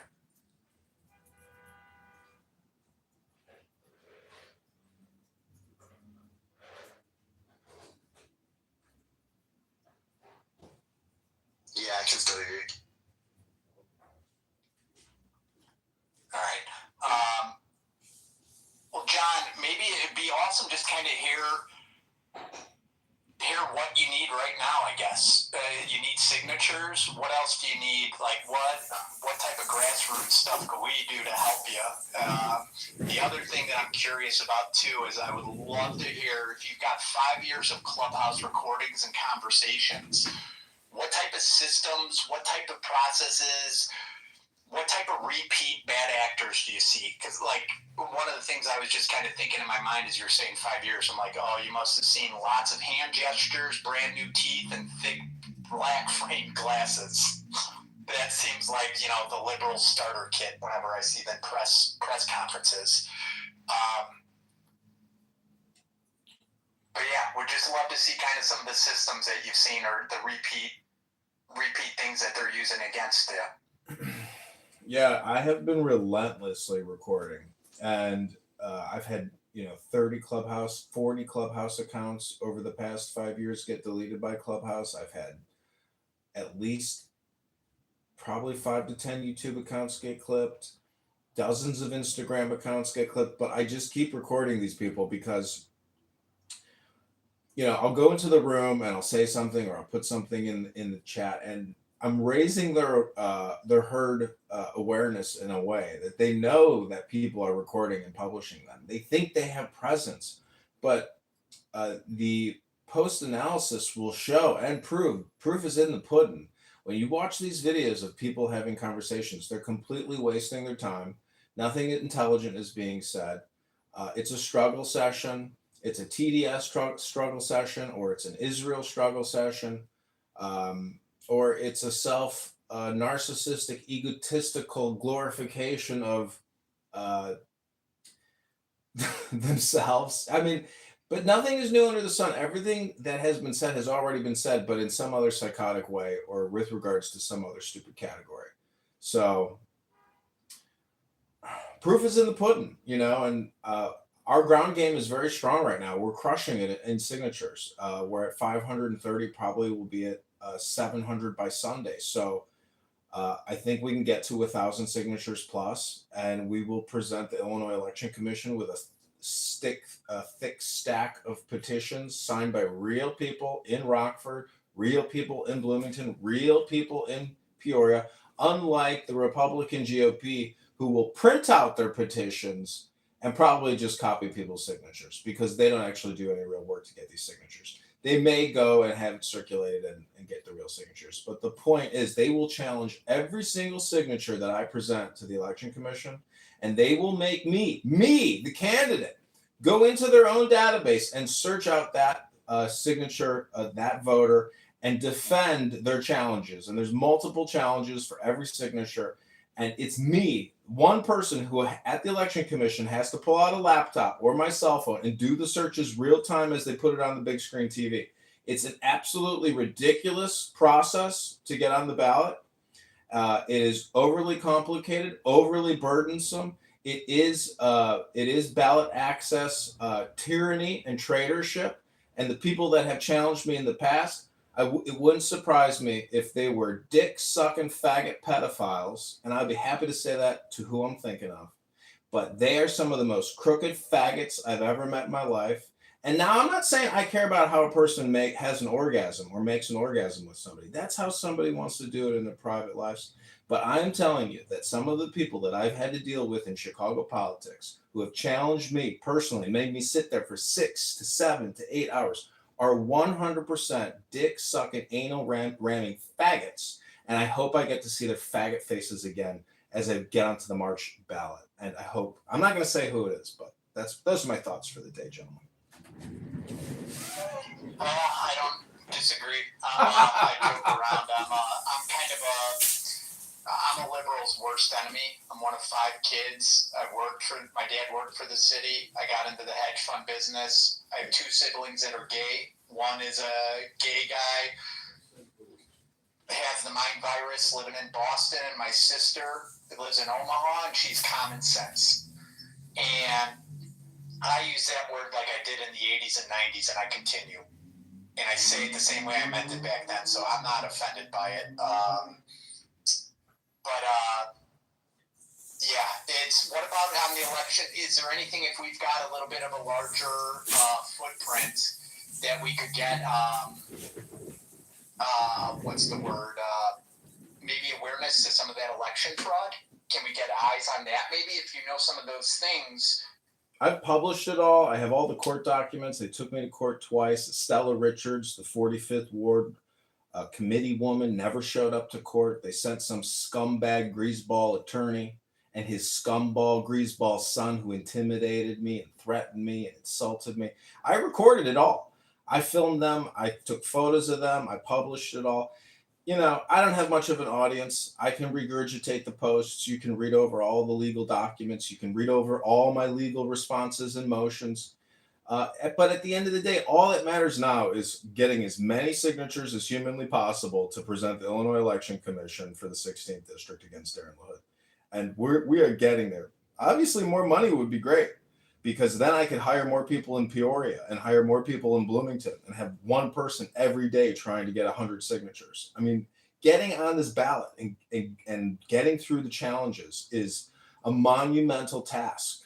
Even if we got 2,000 signatures, there's still a chance that they'll be able to object to and reject signatures at scale. So we don't know how the results of all these signature gathering will ever turn out until the actual challenge, and they put it up on that big screen TV, and some woman says, "Signature number 1, district, do you accept or challenge?" You know, it goes one by one by one. It is the craziest, most obscenely obnoxious process I've ever gone through in my life, because it's not automated. And you, the candidate. Quick, did you guys see Marjorie Taylor Greene join for like 30 seconds? It could be a fake one. It could be a real one. Yeah, it's not the real one. Are you sure? Because it said she was following me. Well, it's possible she jumped in. All right. Sorry, I didn't know if you knew her or not. That's why I was asking. It seemed. Well, I'm surprised you guys even joined. I mean, I've been creating X Spaces forever, and no one ever joins. No one ever looks at it because the discovery function isn't there. If you don't follow somebody, you're never going to see their room. It's terrible. I would really like it if you joined Stealth Space, though. I think it'd be really beneficial for you. I agree. It's it'll seem like it's like a ADD session, and it is. It's hard at times to get certain topics, but I've connected with some insane people that have just followed me and then messaged me off of comments in there. So she's got an audience. Well, you know, I have had it out with some of the people on this app because they've transferred from Clubhouse to here, like Maven, I think her name is, or the former Goldman Sachs employee now retired. They had a falling out with Hazel Mays. They're on opposite ends of the table. You know, that Diligent Citizen, when he does his whole Grok AI thing, it's like, and then also the way he can talk to people is so off-putting that he's hard to even listen to.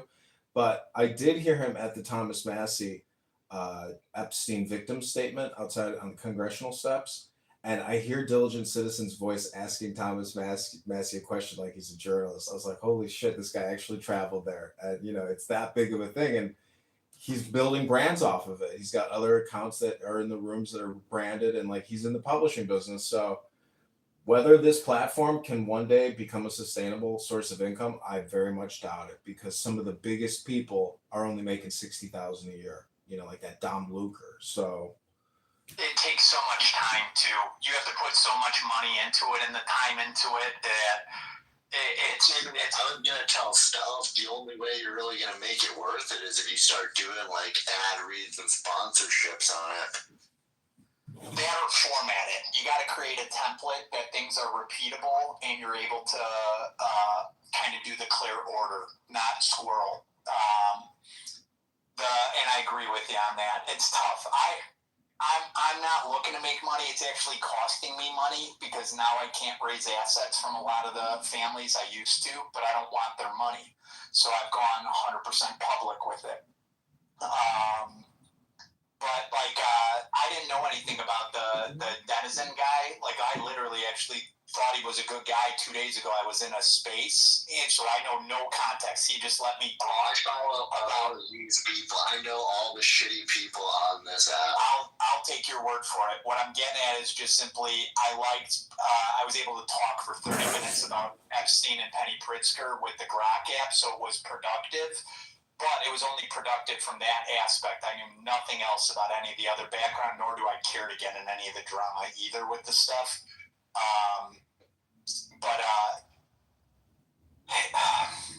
Yeah, you're right. You're right on it because he's got to do a whole bunch of other crazy random shit. You can't just do the cause and make money. yeah, I mean, it's a radio show that you have to produce and create. I mean, most people, you know, imagine if you had to produce a 2-hour show or a 2-hour theater production.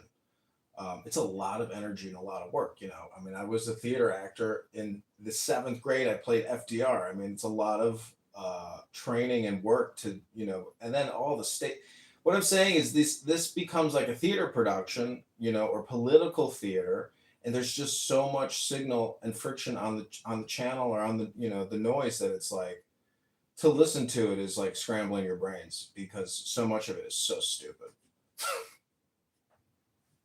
And the other thing is that depending on who you're talking to, there's micro and macro views. And that's why I always try to focus on the money, because the money always connects to the macro view. And we don't realize we're fighting the same enemies in the western suburbs and in the city. You know, the Chicago Teachers Union is tag teamed with whatever unions are out in the western burbs. Or we've got white people thinking black people and Mexicans are taking their rights or their jobs when they're not.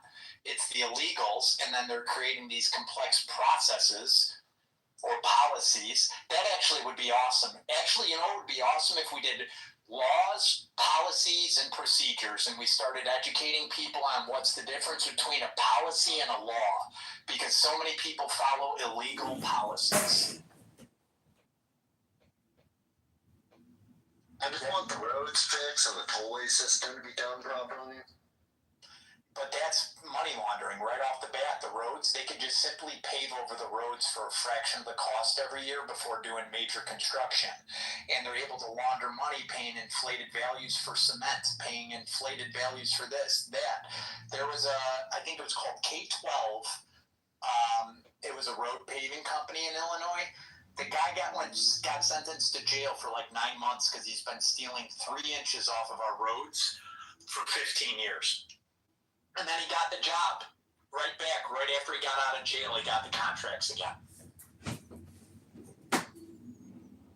Yeah, I mean, priorities have to be set. And what's amazing about Grok is that, you know, I told you that I'd like to put forth legislation to defund the big, beautiful bill, but I started just by individually defunding corporations. So I'm a former Google contractor, and I can tell you that it's amazing what you can do with Grok. You can defund Google, you can defund Apple, you can defund Pfizer and have a Grok AI write the HR Act for you and even label it and brand it and market it and create 10 bullet points for you. So our legislation can be fully automated to reverse what we're doing.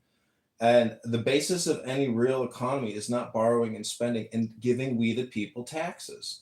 So that's what's happening. And I am a tax, advocate for lowering our income taxes, lowering our property taxes, lowering our public debt, lowering our personal private debts, debt forgiveness. If they're going to do some kind of jubilee, let's just do it now. Let's stop kicking the can down the road. Amnesty for all. That's what I say. Liberty and freedom for all. And, let's restore this liberty back to we the people. We have to figure out a way to gift ourselves and reverse the course, even if it's linguistically, in my opinion. So I've been talking to a guy that's kind of interesting.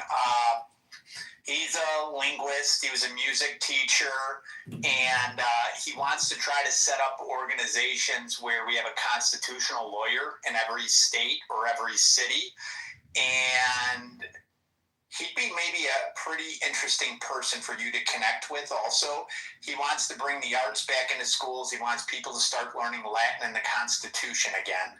And it seems like all the basic fundamentals that they erased from the children. And that's why we got zombies, is because they weren't brought up on the basic fundamentals to give them critical thinking. Yeah, I thought about creating some kind of website where you would pay people $1 a minute to read the Constitution and record themselves doing it and then submit their upload to get their dollar. But a way to financially reimburse people to publicly read the Constitution out loud and record themselves doing it in a database and identify themselves and create a profile. I'm a Constitution reader. I've read the Constitution front to back. I contemplate it. I think about it. And I compare and contrast it to the situation now. And then you come to the conclusion. How is all of this even permissible under U.S. law? None of it is. A lot of these agencies shouldn't exist, and they're just going to keep getting funded. So I think from the basis of our charter, our Constitution, our law, I've used Grok to do extracts from the Declaration and from the Constitution to pull out the 10 most important points of both of those documents. So having that type of communication and conversation daily is extremely important. You could call it a prayer session, you could call it a meditation session, but you're using the law to communicate, to create the content, and hopefully it's for contentment, because the higher the IQ, the higher the intelligence, the greater the opportunities are in creating real solutions now.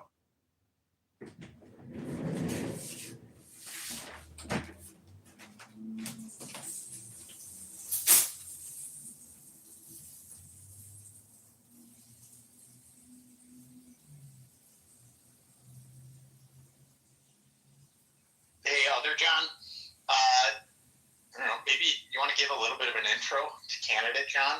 I see a couple of faces that I already see in other spaces that might not be aware of them, or you tell me if they are.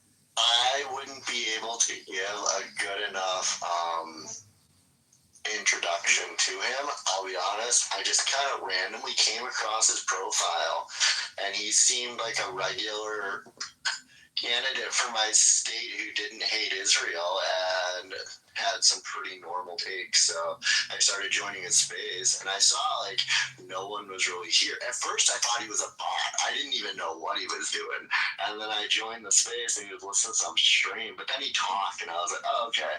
But the more I heard from him, the more I'm kind of I want him to get onto Stealth Space and get his name out there, because my state is headed for a terrible direction unless it flips red at this point.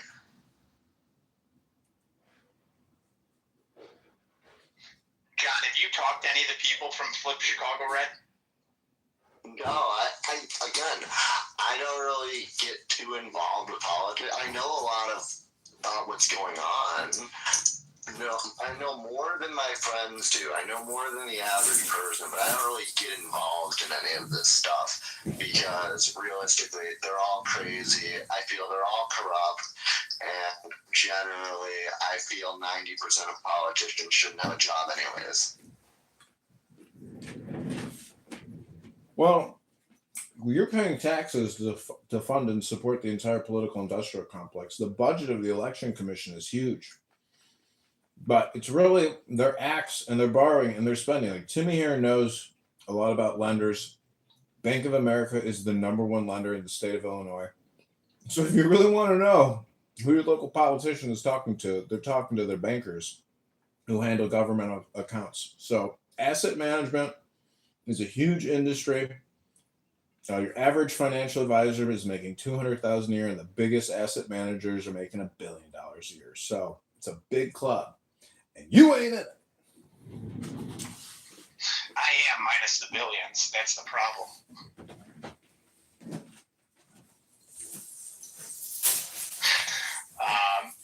Yeah, you're spot on the asset management is it's the secret beast, and that's what's also handling all these NGOs, and that's what has them spending our own money on everything.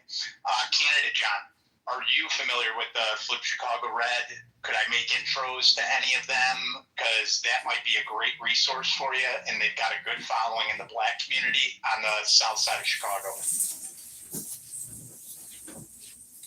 Yeah, I repost their stuff. I've never messaged them directly, and I love what they're doing. But, you know, getting in touch with them could be difficult because they do have so many followers. But that's me. That's my picture right there with Danielle Carter on my profile pic. I can. Hey, Howard! Wait, is that like the guy Mark Carter as well on here? Is he an ex-Chicago cop? I've never met Danielle's husband. He just recently retired. There's this guy called Mark Carter. He's like all about Flip Chicago Red, but I don't know. It's probably more than a coincidence, I'm guessing.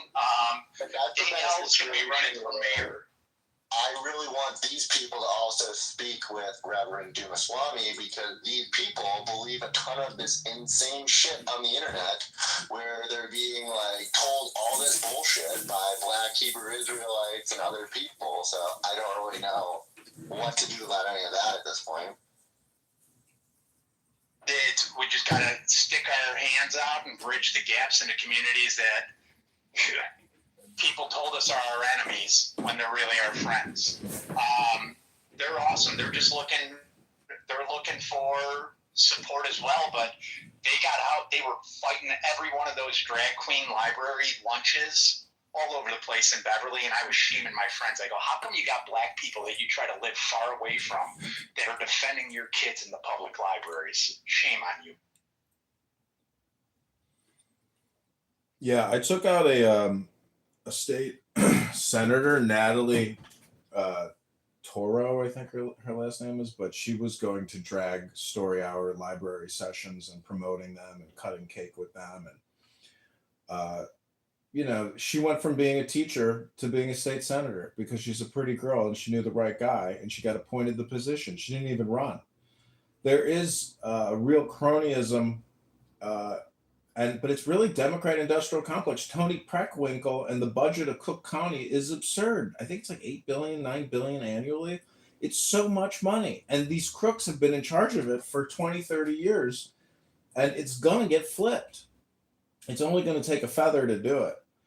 I'm 100% convinced that eventually the Democrat industrial complex will eventually get flipped. And it's going to cause major chaos, really, for the Chicago Teachers Union. But you're in asset management. I mean, how much are we borrowing right now to pay out on pensions?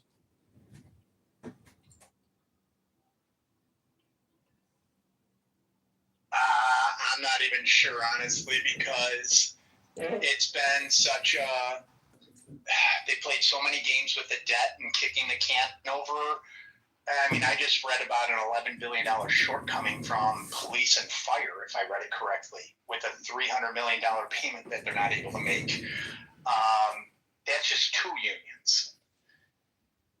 I know Pritzker and Johnson are both claiming, we didn't know. How are you sticking me with the bill now? And Pritzker's like, I don't know. Like, it's the dumbest blame game and lack of responsibility, lack of leadership, lack of financial communication. They are the biggest clowns in the fucking world.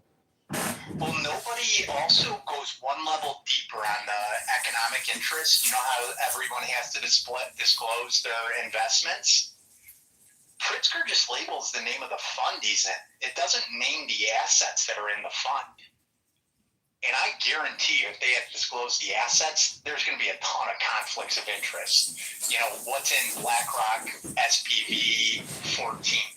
That doesn't tell us anything about what he really invested in. And it's right there on the website. We just need to take time and go line by line. So did you see Oracle's buying TikTok? That's interesting. I was wondering why they've been keeping it open for so long, and that's got to be the only reason so that they can backtrack all the terrorist cells and stuff like that, because that should have been shut down. Well, that's the thing is if Larry Ellison, I think his name is the richest guy in the world. I think he just surpassed Elon after the recent stock pop. And if he buys that app and he removes the dopamine drip and tries to establish some type of new content order of some sort or modify the algorithm, he's going to crush his revenue.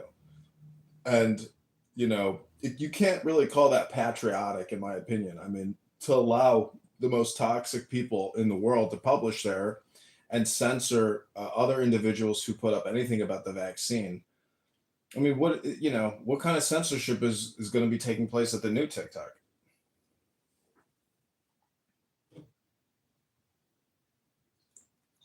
I don't know. And if you think about it, it's a little concerning from Larry Ellison, too, who owns a shit ton of land in Hawaii. His son is buying Paramount, CBS, everything. So, like, he's about to take over a really big chunk of the media beyond TikTok. But maybe they make TikTok a DARPA product as well.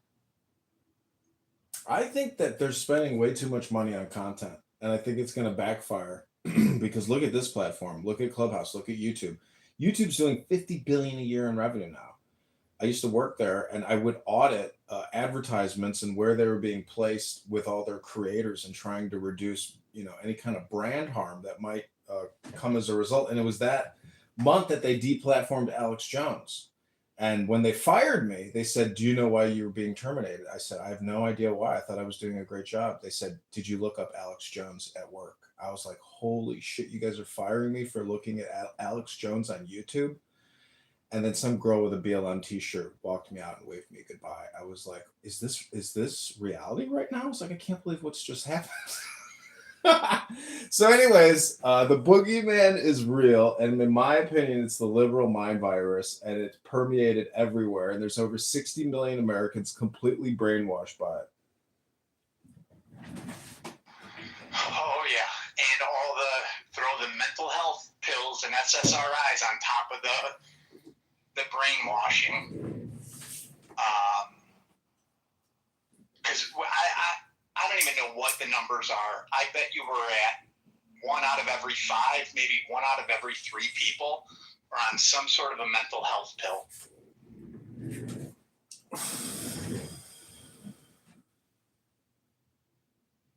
Well, what people decide to put in their mouths is important, and what people decide to project out of their mouths is important.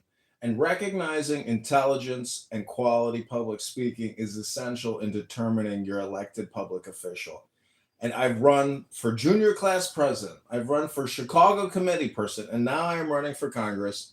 And I can tell you, getting angry, getting heated is not what people vote for. The voters vote for an ability to bring peace, contemplation, intelligence, respect, understanding, selflessness, and kindness. Those are the real leaders amongst us, not the racial identity politicians who want to talk for hours about genocide and structural white racism and supremacy and how the heat wave killed hundreds of people because of racism. I'm telling you that if individuals get angry at the podium, they are no teacher of mine, and they are not fit to be my leader.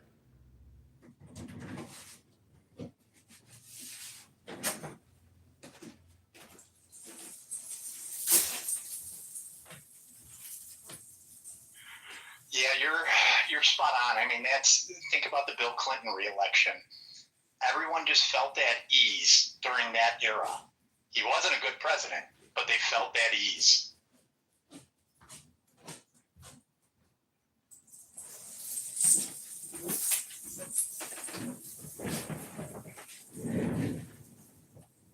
Yeah, higher IQ, higher EQ, higher EQ, higher IQ. They go together. The more intelligence you have, the more you realize how much wasteful energy it is to get emotional over conversations on the internet. I like to call it road raging, people want to go on social audio and road rage to get their dopamine fill because their lives are so fucking terrible and boring and they're not getting enough sunlight and exercise. So, it's all one system. Your communication is a projection of your health and your intelligence, and individuals who just want to spew their toxic, words and their propaganda, they're trying to fill the void that they have in their lives. But the truth is, America at 37 trillion in debt and 100 trillion in unfunded debt liabilities is not being run like a business still. It's a simple analogy, but this government ultimately will have to make the decision to either run like a business or just keep passing off counterfeit fraudulent notes. I am not for passing off counterfeit or fraudulent notes. I am for full transparency and running this organization like a business. And the way you run a business is at a profit. And if you can't turn a profit, you hope to break even. And that's, the essence of the campaign that I'm running under. So have you, two questions for you. If you ran through, what happens if Chicago declares bankruptcy? It might declare bankruptcy soon. And then the other part of getting the police in, does that what can we do to get a forensic audit, I guess, is what I would like to try to work towards. Like, what type of smoke can we bring to get federal investigation into Illinois finances? Well, see, even the forensic accounting investigations, which cost millions and millions and millions in audits, they themselves are a waste of money at this point. So Alderman Gardner in the 45th Ward, accused Brandon Johnson of spending $6 million on a PricewaterhouseCoopers audit of city financials. Just another waste of $6 million. The mantra you have to repeat is stop borrowing, stop spending. You can't spend if you can't borrow. So if you can't borrow, you can't spend. And where are we borrowing from? Bank of America. That's the number one lender in the city of Chicago. It's a big business because BOA knows that they can just raise your property taxes and that will pay the note. So, you work in asset management. Is Bank of America, should we allow them to continue lending to us? The politicians are the ones that sign the agreements. We shouldn't even allow them in the country anymore since it became B of A and got sold overseas. No, and it started in Chicago under LaSalle Bank.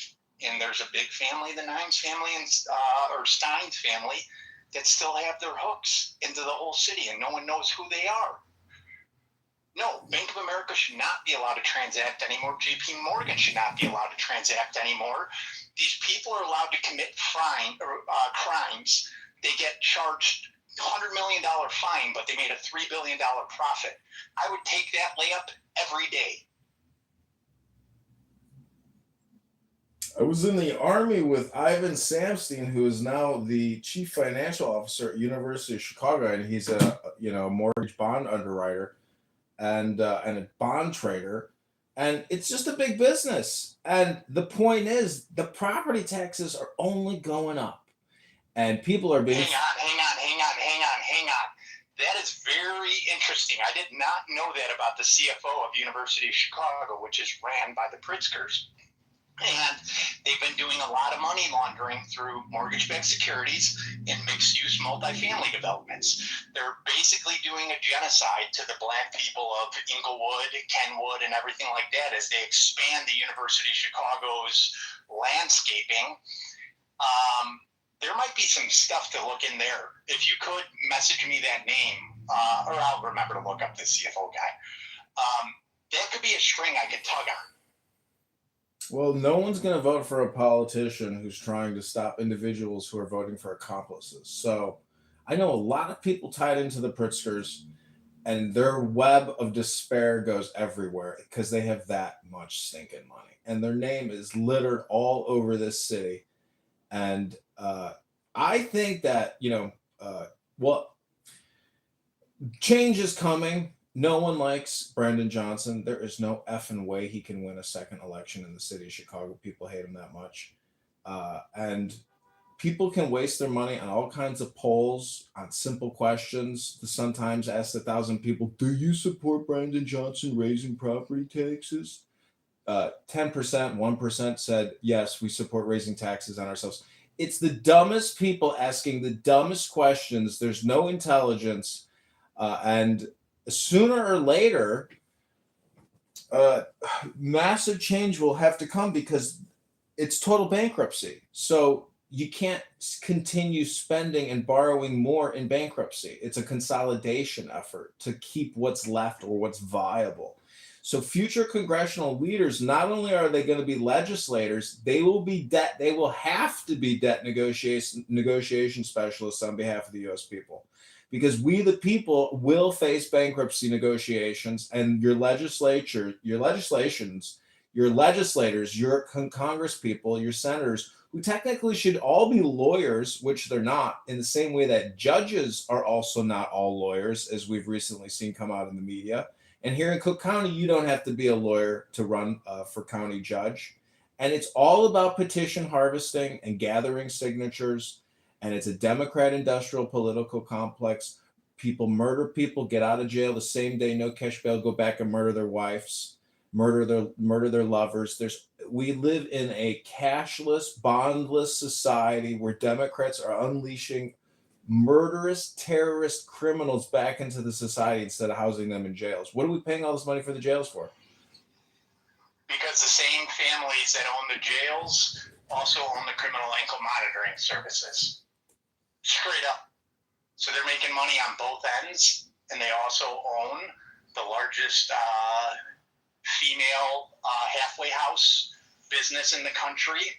They're doing human trafficking, and the ankle monitors are owned by a guy named Lars Windhorst. If you want to Google him, he's like a fucking James Bond villain, debt guy, mortgage backs or not, credit default swaps, and they're doing it on purpose. Like follow Tom Dart literally said to Judge Timothy Evans, who should go to fucking jail, said that we cannot handle any more of these criminals anymore. We can't have any more of them put on monitors. And you're going to have to start monitoring themselves. So, like, University of Chicago funded brand new ankle monitors that Tim Soros signed the contract for in 2019 to do a study that has been erased from University of Chicago's website, their social justice crime lab bullshit that Stephen Levitt leads. And they talked Tom Dart out of using the old criminal ankle monitors when it was only meant for people with like DUIs, not people that raped women and cut people's heads off. So that's another thing that I did. I have an email that I sent to Eileen O'Neill Burke. I informed her she was in violation of Executive Order 1447, I believe it is, where the ownership of Track Group based in Naperville, which provides the criminal ankle monitors, is in complete violation. It keeps its servers in Canada, and they're not working with federal authorities on giving ICE the location of these criminals that are on ankle monitors with two-way radios. And is that on the mayor of Naperville? No, that's what it's doing in Chicago. The company, they created a DBA shell to make it look like a U.S. company. Ticker symbol is TRCK, based out of Naperville, Illinois. All connections to University of Chicago.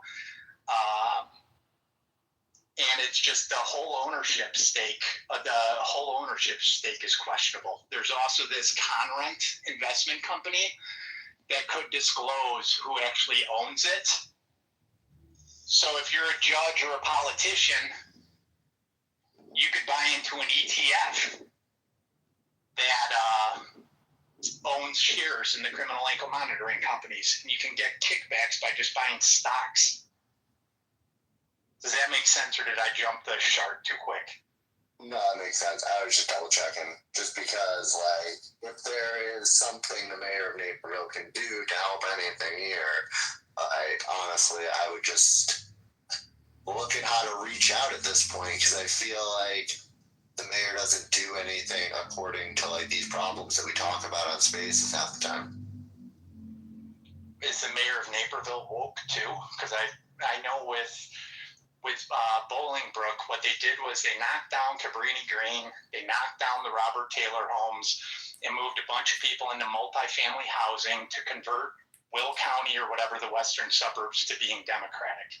As far as I'm concerned, Timmy, the amount of mosques that have shown up, you may as well be woke. Makes sense. That's the multifamily apartments going up all over the place is the way that they're overtaking our voter bases too. Yeah, but that's a whole different subject of just how that demographic votes. Is it a different? Is it that, or is it the Pritzkers also have a bunch of multifamily developments that they're doing, and they're co-investing with the universities all over the country, which gets them free leverage. They'll donate to the University of Chicago, and then they'll get a senior role on the investment committee, and then the endowment starts investing in whatever it wants.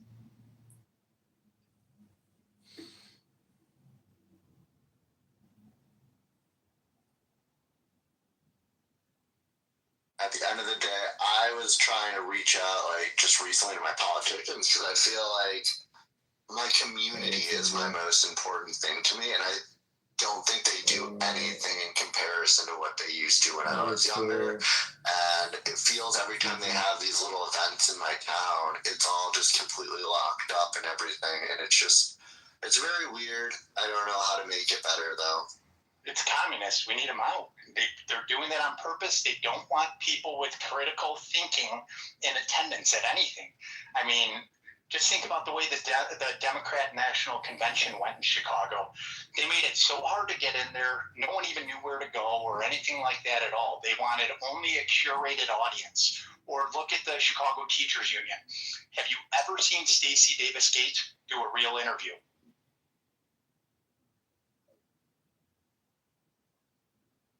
No, I guess not, but I wasn't really looking out for him either, in my defense. Start looking at that, man. All these little battles are part of the greater war, and we don't realize that. Same people that are trying to make all the anti-Semitic shit come up are the same people that are creating the black-white stuff, creating the trans division and stuff like that. They're just trying to create chaos. They're tyrants. They're tyrants, and communism is their weapon of choice this time before they put in whatever form of government they want once they replace us. It just sucks because it's like amongst those under 35, they have no idea what's going on, and they've just adopted this personality that they love the idea of communism, but they have no idea what it is. Holy shit, man. By the way, John opened up this space. He's running for office. If I could vote for him, I would be inclined to right now.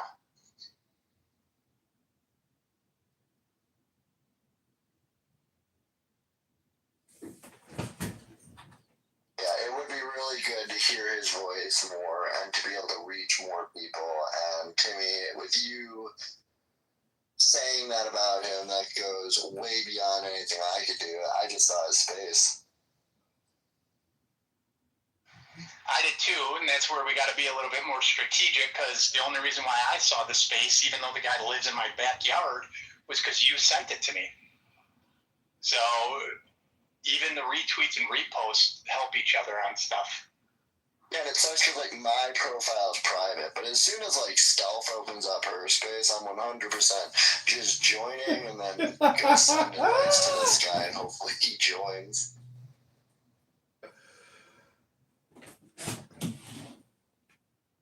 I think having him also in touch with, like, Carolina would be beneficial. She's a little tough to deal with. That might be a little harder. Because I never know what story she's working on and stuff like that. They're all great, but you also have to be aligned with whatever they're reporting on to get anywhere with them. So everybody just not like getting his voice out there more, because that's the most important thing. Everybody here has a blue check mark. I've been adding, premium to a lot of my X accounts, and then I'm going to cycle through all of them. So at least everyone has premium for 30 days, get that boost, and then just move on to another one, because it does seem to have a shelf life after you bring an account premium. But just canceling the subscription is a good way to do it. I've got about 60 cell phones here in my office, and right now we have about 15 of them pointed to one cell phone. And that one cell phone uses Anonymous on Clubhouse, which is a feature where you can go into any room anonymously and they can't kick you. So I use that functionality and that premium feature at $5 a month to capture some of the most horribly obnoxious, low IQ, sociopathic, psychopathic conversations with regards to everything under the sun that you could call political. And I thank you all for being here. This is Candidate John. Any other questions for me? We have donors in other rooms because we have multiple X accounts going, multiple clubhouses going. Any other questions for me? We're going to do a hard out at 4 o'clock. Can you share those videos with us where we can post them on Instagram and stuff too? Yeah, you can just Google John Kitover and go to videos, and you can see there's about 25,000 videos with my name in it, because I've got about 30 different YouTube accounts with anywhere from 1 to 8,000 videos on each YouTube account. Go to the live section on any account, and you will immediately see Clubhouse recordings going back 5 years from today.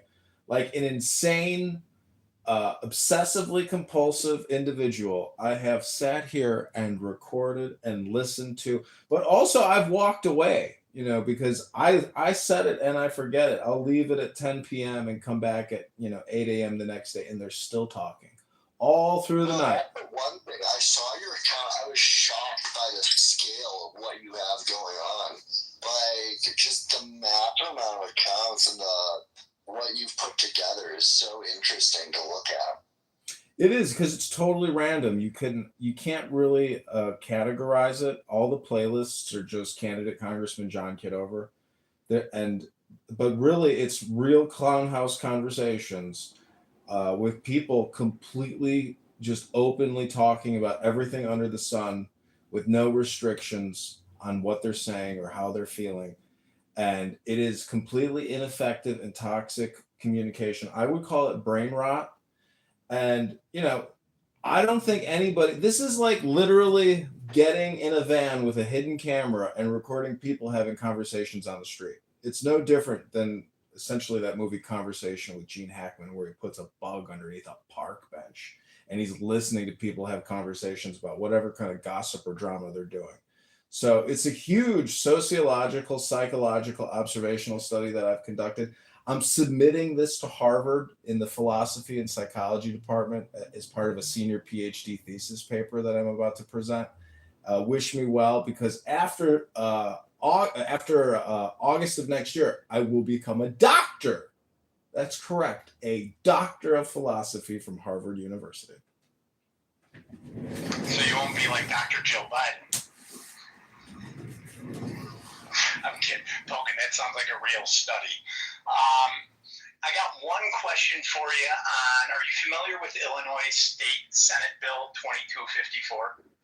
No, don't know it. So Illinois State Senate Bill 2254, which passed the Illinois Congress, is to reduce the distance sex offenders are required to stay away from schools from 592 feet to 262 feet. It also reduces the frequency of check-ins for the offenders as well. I think that we need a noose for anybody that even talked positively about this bill, but it's such an insane bill that I think it just needs to be a center point of conversations. What positive reason does that bill actually have? None. And it's not Kim Guilfoyle. Trump.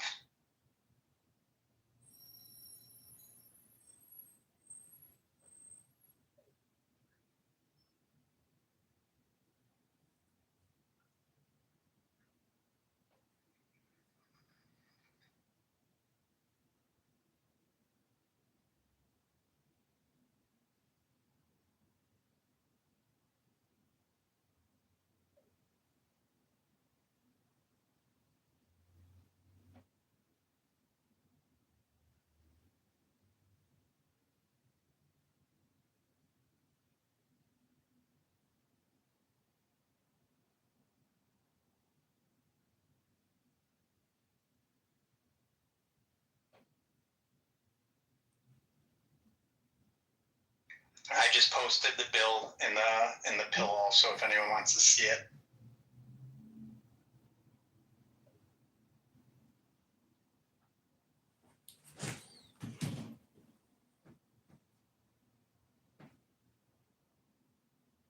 Okay, I have this document that I wrote for my campaign. It's called The Next Steps. I believe in stating goals, objectives, and strategies, and what the purpose is, and having an agenda in a room. I've done a lot of Toastmasters. A lot of people open up a room. They never have an agenda. They never stick to an agenda, and it's just a long, rambling mess of words about nothing.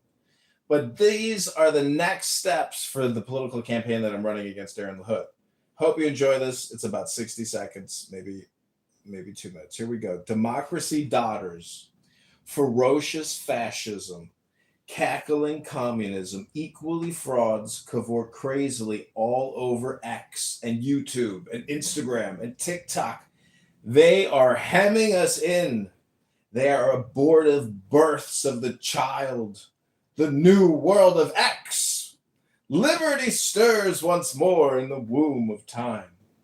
Evolution makes its changes by anti-socialistic ways. The abnormal man on X who foresees the trend of the political times and adapts circumstance intelligently is laughed at, persecuted, often destroyed by the herd on X. But he and his heirs, when the crisis comes, are survivors. Above us today hangs a danger never yet paralleled in history. We suppress the individual in more and more ways. We think in terms of the herd. War no longer kills soldiers, it kills all indiscriminately.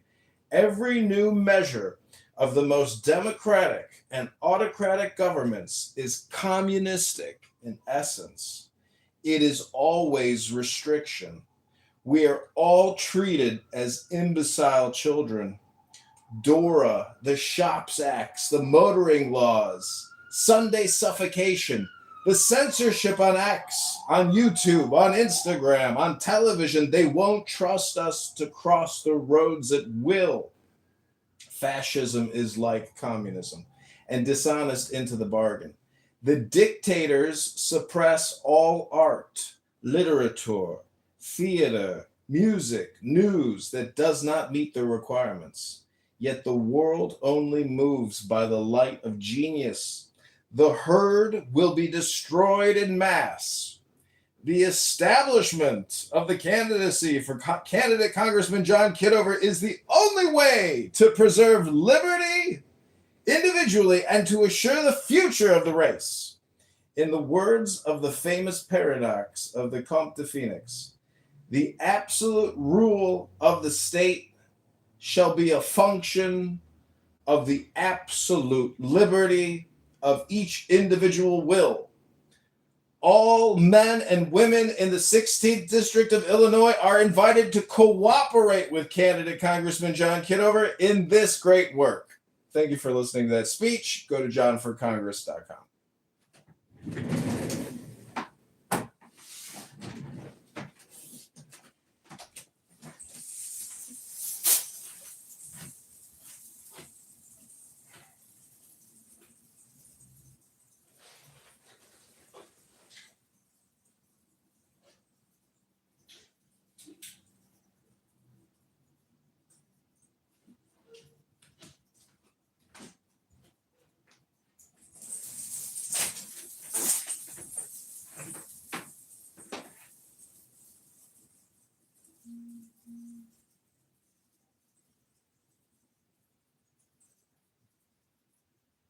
Okay, welcome Stacy Miller. Anybody else? It's an open room. Say whatever you want.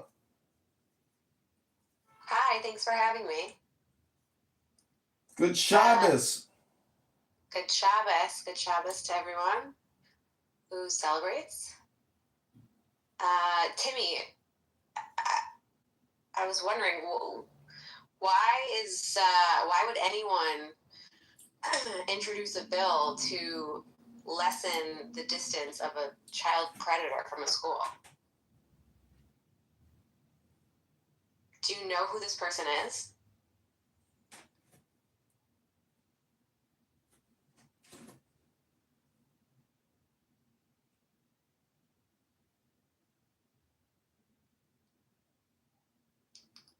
Is Timmy speaking? I can't hear. He's reconnecting, it looks like. Oh, got it. Hey, John. Hey, what's up? How are you doing? A little under the weather, but okay. How are you? I'm okay. Just, the crazy stuff on this app as usual.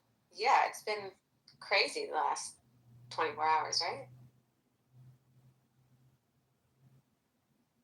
The good news is, at least it doesn't represent, regular people. None of my friends are crazy like the people on this app.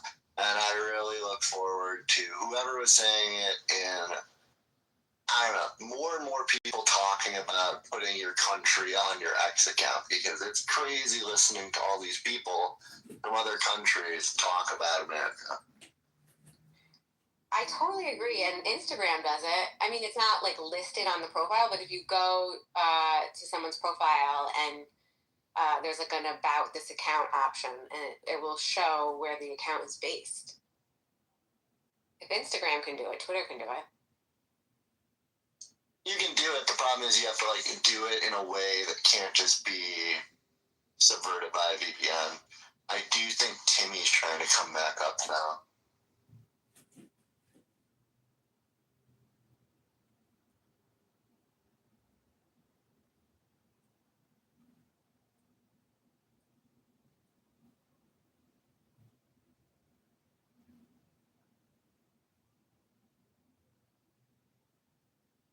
So, Stacy, you were saying that Timmy was proposing defunding,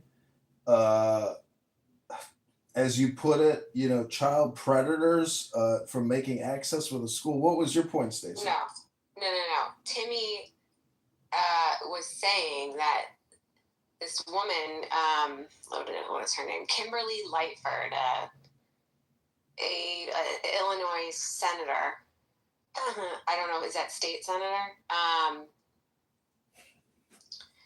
She is introducing a bill that would lessen the number of feet that a sex offender can be from a school. Correct. Why would anyone do that? You can't have Sharia law unless you have pedophile-friendly laws, and that's why the Islamic Muslim Brotherhood, in my opinion, has taken the LGBTQ churches hostage. So all these local LGBTQ churches, they all have brand new construction going on. They're able to take anonymous donations, and then they can allocate those anonymous donations legally to front businesses. But Sharia law, I think, is honestly the real reason why they're making all the pedo-friendly laws. It's so sick. I mean, how does everyone not... one justifiable reason for that bill. Yeah. How does anyone not take a huge pause that someone would even introduce that? It also passed the Illinois Congress. So oh my God! Are you serious? That's why it's a state Senate bill now, is because it passed the Illinois Congress first. It was House Bill 2236 or something like that. What is this world that we live in? They don't care about us. We are data points on an Excel spreadsheet. We are a means to an end. All these nonprofits are literally stealing from us. Think about, why are taxes so high? Because it's currency control, or it's wealth control. They've taxed us at every single angle. Sorry, we have a bigger Islamic takeover in Illinois than anybody has any idea. If they don't remember that Bill Daley, Mayor Daley's brother, was the vice chairman of JP Morgan Chase Bank, sold our assets and parking to Islamic investors. And then they backed President Barack Obama. Pritzker got into the White House. She was part of the Rebuild Ukraine. They want us gone. And also the cartels partnered up with the Islamics, with Qatar, or Qatar. I don't even give a shit about learning how to say their country right. Qatar. El Chapo's son explained how they partnered up with the Islamic Brotherhood and Qatar to smuggle drugs and all these males of military fighting age. There are probably so many rapes and child molestations that have been covered up. If you Google Rotterdam rape cover-up, grooming gangs, you're going to find out that the British government covered up 1,400 rapes against white women over a 9-year period. All of them. That's not so much a secret anymore. That's been discussed in England. Oh, yeah. For a while now. Where is it on Instagram? Where is it on anything that people aren't seeking it out? It's not. Tommy Robinson talks about it all the time. But you're seeking it out is what I'm getting at. You have critical thinking. I'm saying like. Yeah, you're right. It's not on the nightly news, that's for sure. Well, I'll tell you this. I saw it everywhere, and I was outraged by it, and this was months ago. And I have a dear friend who she's from England, and her whole family lives in England, and she goes to visit England 3 times a year. And a few months ago over the summer when she came back from England, I was like, well, what's going on with this Pakistani rape gang? Isn't it so crazy? And she had no idea what I was talking about.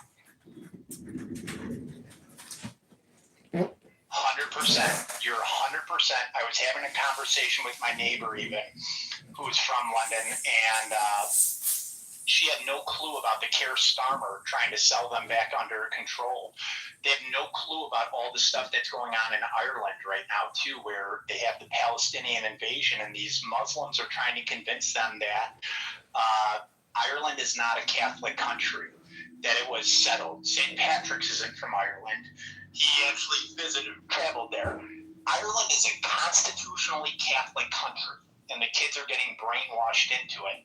But in England also, my ex is from a town called Harrow. A 60-year-old man was raped 4 months ago or 3 months ago, walking outside of a church by a Somalian immigrant or illegal. Oh my God, that's disgusting. I don't know what's going on. This is crazy. These people aren't from where we're from, and we can't think that other people think like us. That's the problem.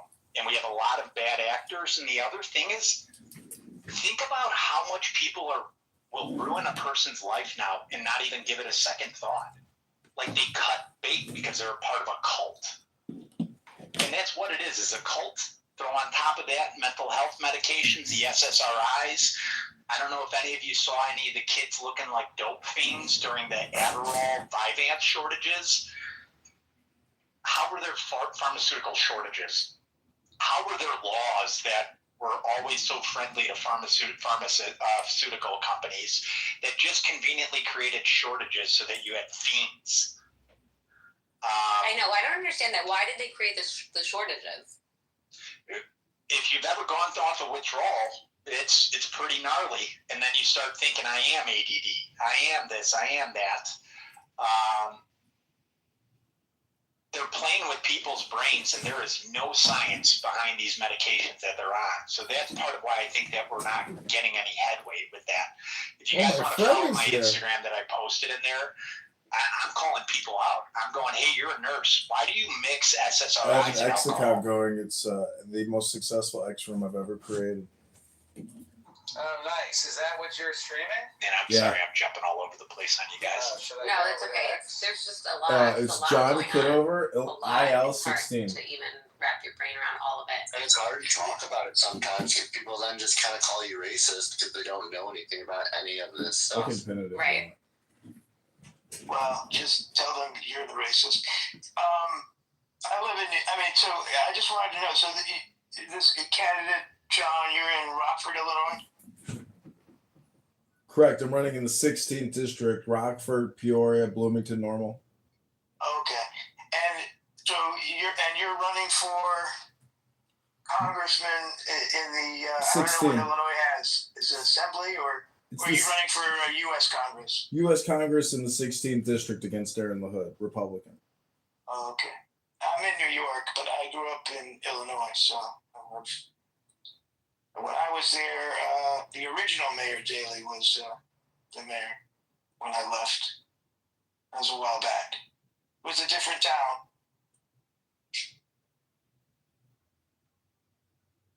For sure. The old man was a good man, I think. I think his kid sold us up the river. Yeah. It's definitely not what it used to be. But nothing is. What's going on in Chicago right now? Venezuelans with machetes, terrorists delivering Uber Eats with ski masks, a bunch of white people walking around with autistic headphones pretending that the danger's not around them. There's so much crime and violence that they're playing games with all the numbers too. They're trying not to have incident numbers. They're not trying to have event numbers. They're skirting it. It's like we're in Detroit. I've had to call 911 a couple of times on like women getting assaulted, and I like broke it up or other things. Cops don't come, and I've sat and waited 45 minutes before. I think Detroit's cleaned up a little bit better now than Chicago.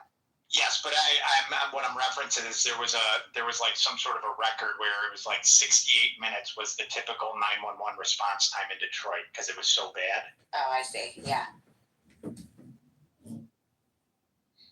But it's just is Trump sending in the National Guard? What's going on with that? I have no clue about it. I don't think any of us are gonna. I'm hoping he does. We need it because we literally have.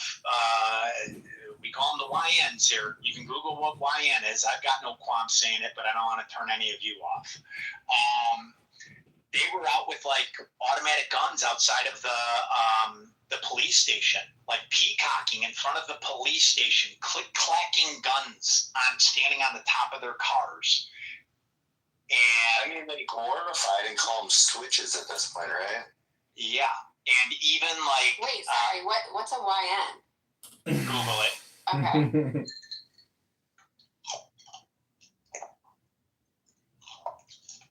And that's what the black people call them. That's what the gangsters call them too. Yeah, it's a new breed of black team. It's young N-word is what he's saying. So we have Zach here in the room, who is a campaign promoter, campaign fundraiser for my campaign. He helps me in Clubhouse. Zach, welcome to Candidate John's room. Zach knows me very well, and in October he's going to come out here and help me get signatures in Rockford and Peoria.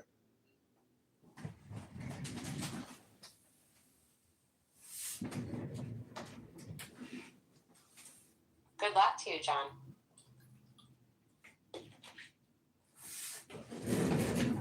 Yeah, John seems to have a sensible mind too. He's talking about debt and how it can't continue, and realizes that we plateau. I'd love could we ask Carrie, the anti-imperialist, to just kind of share with us any areas that we might be wrong? An Irish girl. I love Irish people, but I'd love to see why it doesn't have an Irish. Well, go ahead. Everybody hit that little emoji and copy the link to the room and text the room to people you know who are interested in politics and having a conversation at 4 p.m. Gary, you want to talk? You're in the room.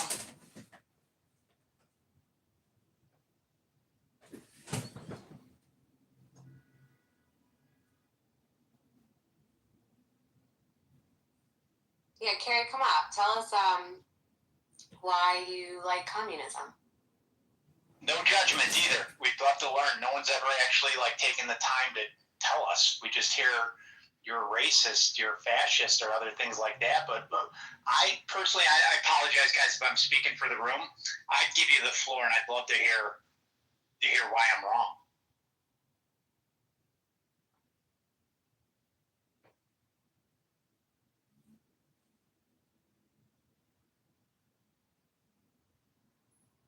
He doesn't seem like a hostile person. He just has his own opinions on stuff.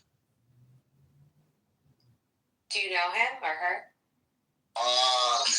I know roughly the same as you guys. He's rarely come up to speak. There's a lot of accusations about him, but it's on him to describe himself.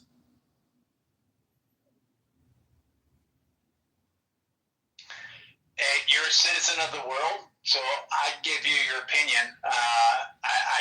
I actually don't want to be at war for the rest of my life, and I feel like constructive conversations are the only way that we find out if we have things in common or not. I'm a human being, so I'm wrong a lot more than I'm right, so I'm willing to change my opinion and mind upon additional data and facts. So, Carrie, I would welcome you to share any facts, any knowledge, or anything you think that maybe we're not aware of.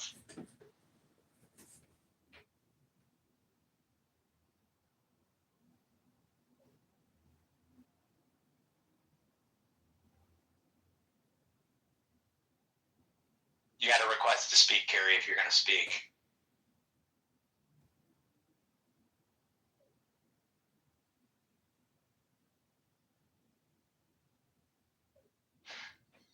All right. What, John, you want to recap and tell us again, now that there's a couple more rooms, tell us again how we can help you, just an immediate, if it's a retweet, if it's reaching out to you, follow any other accounts? Yeah, I'm gonna pin a link to our antidote page where if you want to contribute $1, $5, $10, $200, you can do that. It'll all go directly to gathering signatures on our petitions. We're paying $1.50 a signature. Some people will charge $15 a signature, but we're paying $1.50, and we have an incredible team in Rockford doing great work. And it's johnforcongress.com is the official campaign website. And if you click on the upper right and go to blog, you can see our antidote page as well as a link to our article and interview on WGLT in Bloomington, which was an NPR production in conjunction with the Illinois State, and it went really well. And, just being here, sharing the room on your profile is a big help. So just share the room, copy the link to the room, and text it to people. Be social, be political, because that's the essence of politicking and politics and being polite or polity.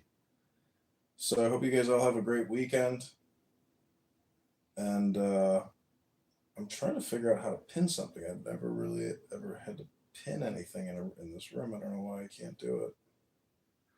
So, John, also just the bad thing with the Charlie Kirk assassination is we don't have Charlie Kirk. The good news about the Charlie Kirk assassination is that it's opened up communication where I've had people that were definitely Democrat coming up to me now. And also watching some of the people cheering them on, or all over Chicago, wherever I go and stuff like that. And I call men pussies. I tell women they're a retard, or I tell them that their father is a pussy because only a pussy would raise a woman as dumb as that. And it seems to shock them in a good way. But this woman showed up with a Columbia sweater, deep shades, and then some chick named Carl to the dog park. And they were basically like talking shit about me. Timmy? They had a doodle, and I've got a doodle. My dog and their dog actually got along. I think that they didn't want that to happen, but I've worn for 5 months straight every day. I've got sweat stains in my MAGA hat, walking around downtown Chicago everywhere, and people not wanting to talk to me. People are now talking to me at the dog park that wouldn't talk to me before. And they're making themselves look bad, too, because they're like, nobody deserves to die for free speech. So right now, this next week, remember, people have ADD. Take advantage of the news cycle right now and bridge a conversation around Charlie Kirk or other people. People are a little bit more open to it right now. They might not be open to it again a week from now. So just take advantage of now and speak your mind. Do not apologize. As soon as you apologize or you explain your view, if it's something critical, you lost. When someone looks at me for something, I say, get the fuck out of my city. And then I walk off. So. Well, Socrates, was asked, are you still preaching philosophy? He says, yes, but it's very dangerous at the moment because you get punched in the nose. So, I don't like to be a target, and it's the same thing like with a bull and a red flag. I don't go waving red flags to attract bulls. There's enough psychotic, sociopathic, dangerous people out there where, I don't want to draw attention to myself, but I do want to create the parallel society here on social audio apps and through content. And I think connecting that way is the next level of communication.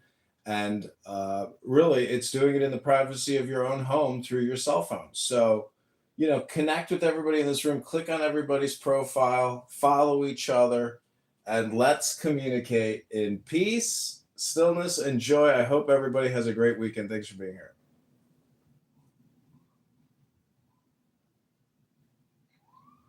Thanks, John. Look forward to following. Yeah, Timmy, you're right though. It's been crazy to see this response to the assassination. Did you see the Mark Ruffalo interview with Rainn Wilson? Oh my God, talk about a map. Rainn Wilson is a pedophile to the T. And then the Mark Ruffalo, like, oh yeah, the first thing I thought about. Right. Mark Ruffalo started, he was like, oh yeah, you're right. Yeah, you're right. That's bad. Yeah. It was so ridiculous. We're going to see so much of that right now, where people are going to start trying to come back to the center or other things like that. And we got to welcome them back, but we also have to hold them accountable and see if they're just trying to run for cover. And I mean, if you want to look at my Instagram, you could even see, like, girl I know since I was 12. I go, hey, why'd you fuck up my relationship with your husband? Is it because I accused you of giving your child a vaccine injury or your dad's COVID death being because of your healthcare industry? And just calling them up for shock value. Hold them accountable and hold them, like, to their money, wherever they're making their money too. Are you noticing that at all, Stacey? Sorry to like sidetrack you from the Ruffalo Rainn Wilson, but do you notice that with some of the healthcare employees or some of the other people too? They just want to pretend like nothing happened. I don't know. I don't think I've spoken to that many healthcare employees about it.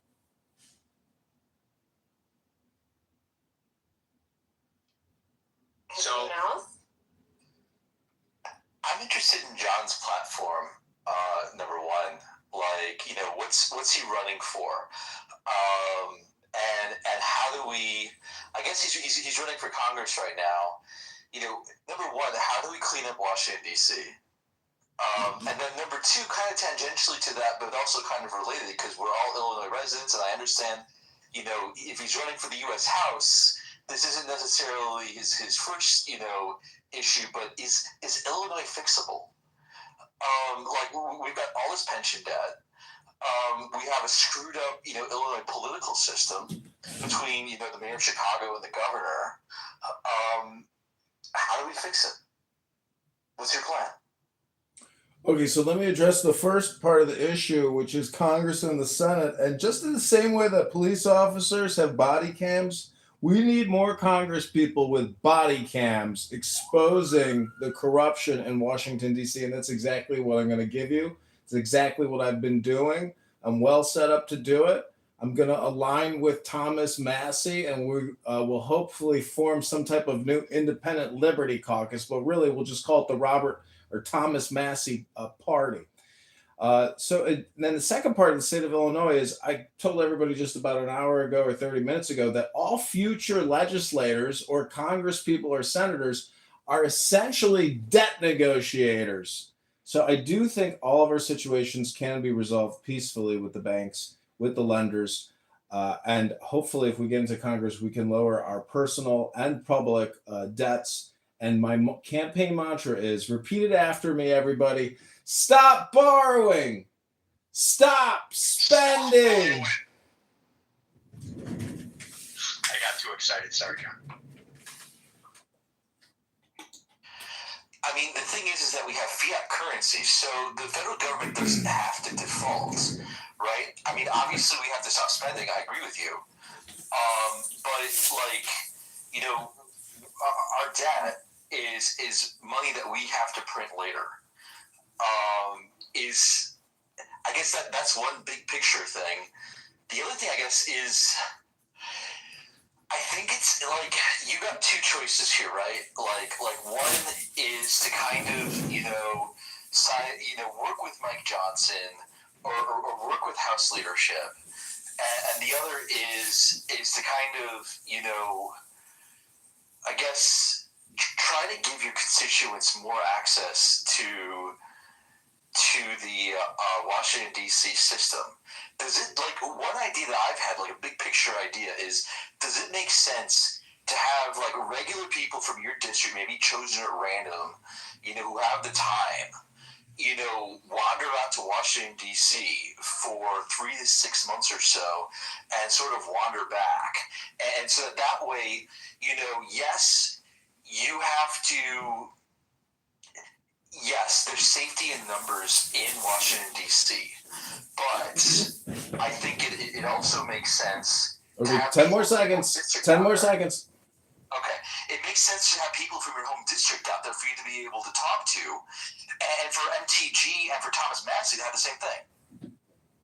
Okay, listen, a part of politics is being social, but also philosophical. Let me just add one more word to my campaign mantra right here. Stop borrowing, stop spending, stop taxing. Say it with me, fellow Americans and patriots. Stop borrowing, stop spending, stop taxing. Say it loud, say it proud. Stop taxing. We have taxation without representation in every avenue of our life, at least in Illinois for sure. From service taxes that they just did to the taxes at the grocery store. And I don't understand how there's still people thinking that it's from tariffs.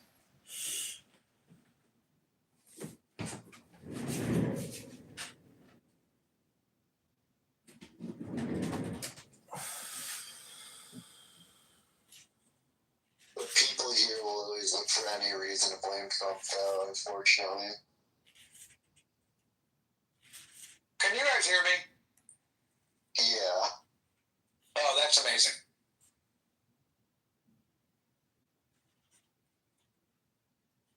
At the end of the day, all I want is a functional state. I don't want to have to move.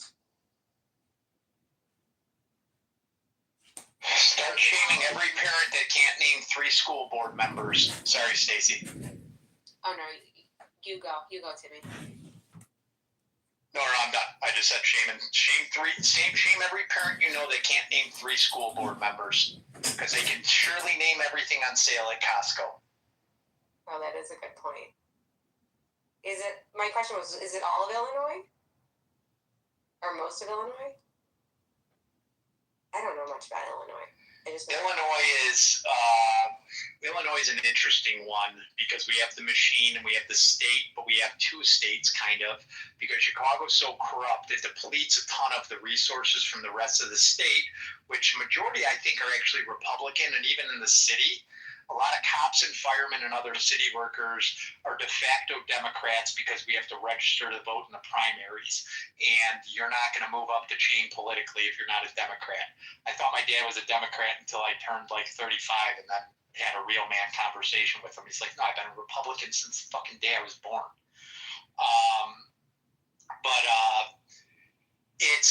They've got us fighting a bunch of different battles where we're trying to, the city people look down on the farmers or the hillbillies, as they think, kind of in the city.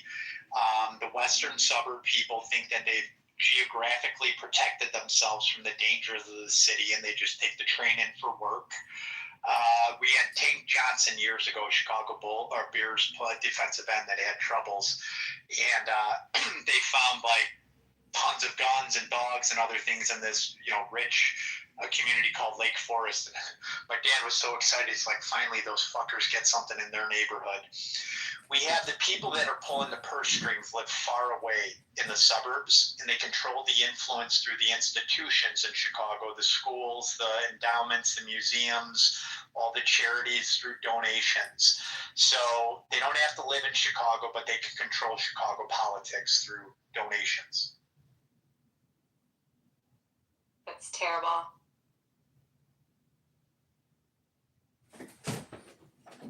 Yeah, I haven't found anyone to run for mayor that can turn it around. Listen, back to your original question about deploying the Army National Guard and reserve soldiers in Chicago. I think Trump has to do it as soon as humanly possible.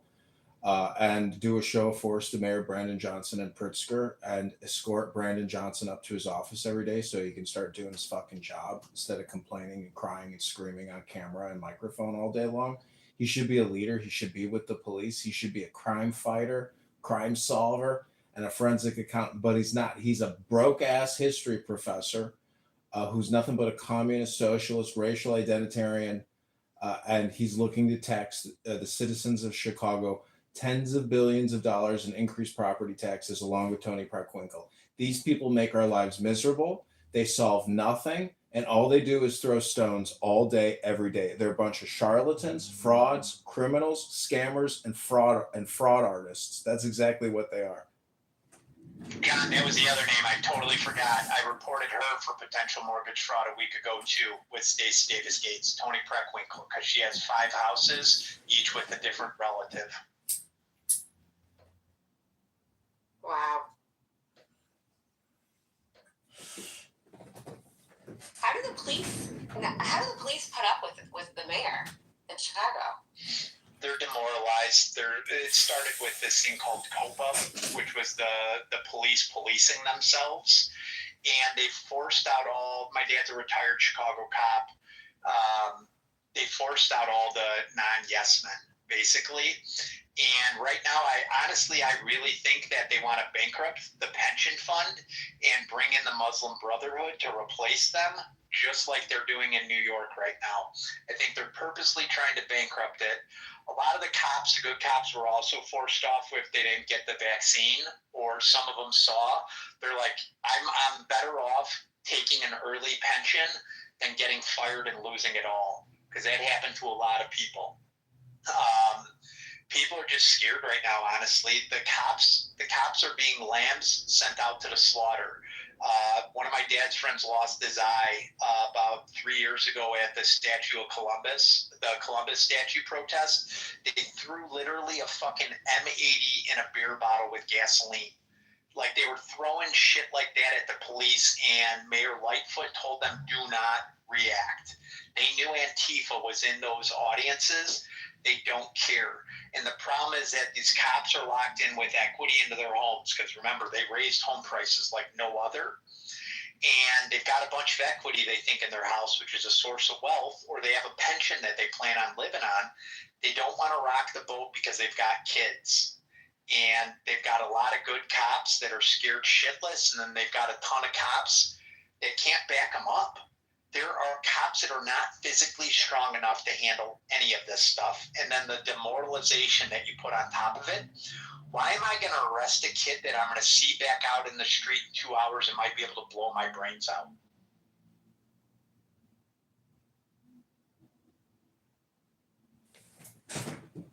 John's right. We need force. We need it now.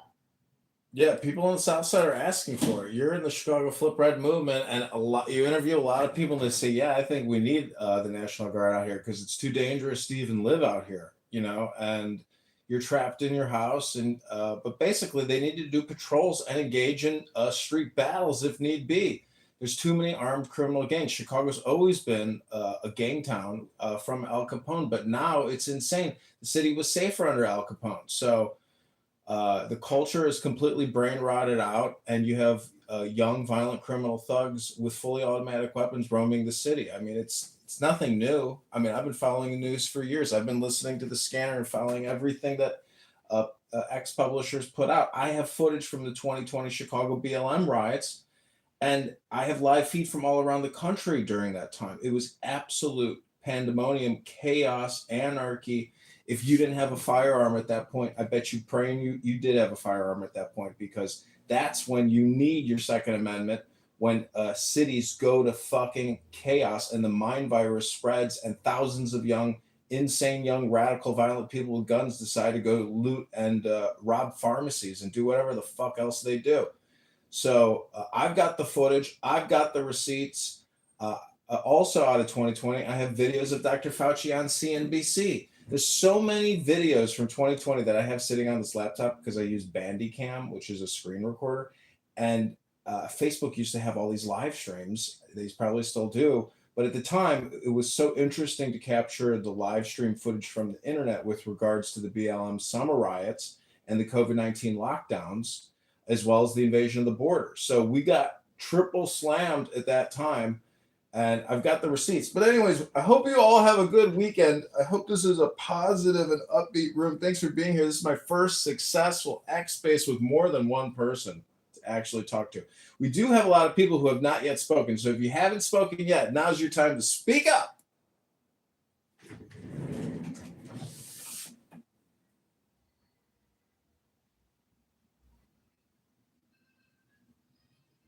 I saw Elmy had his hand up, and I'll just say it. I moved to a city like Chicago in 2019, and I had to live there for 2 years. What went on in that city was insane. Because prior to that, I was just in the DuPage suburbs.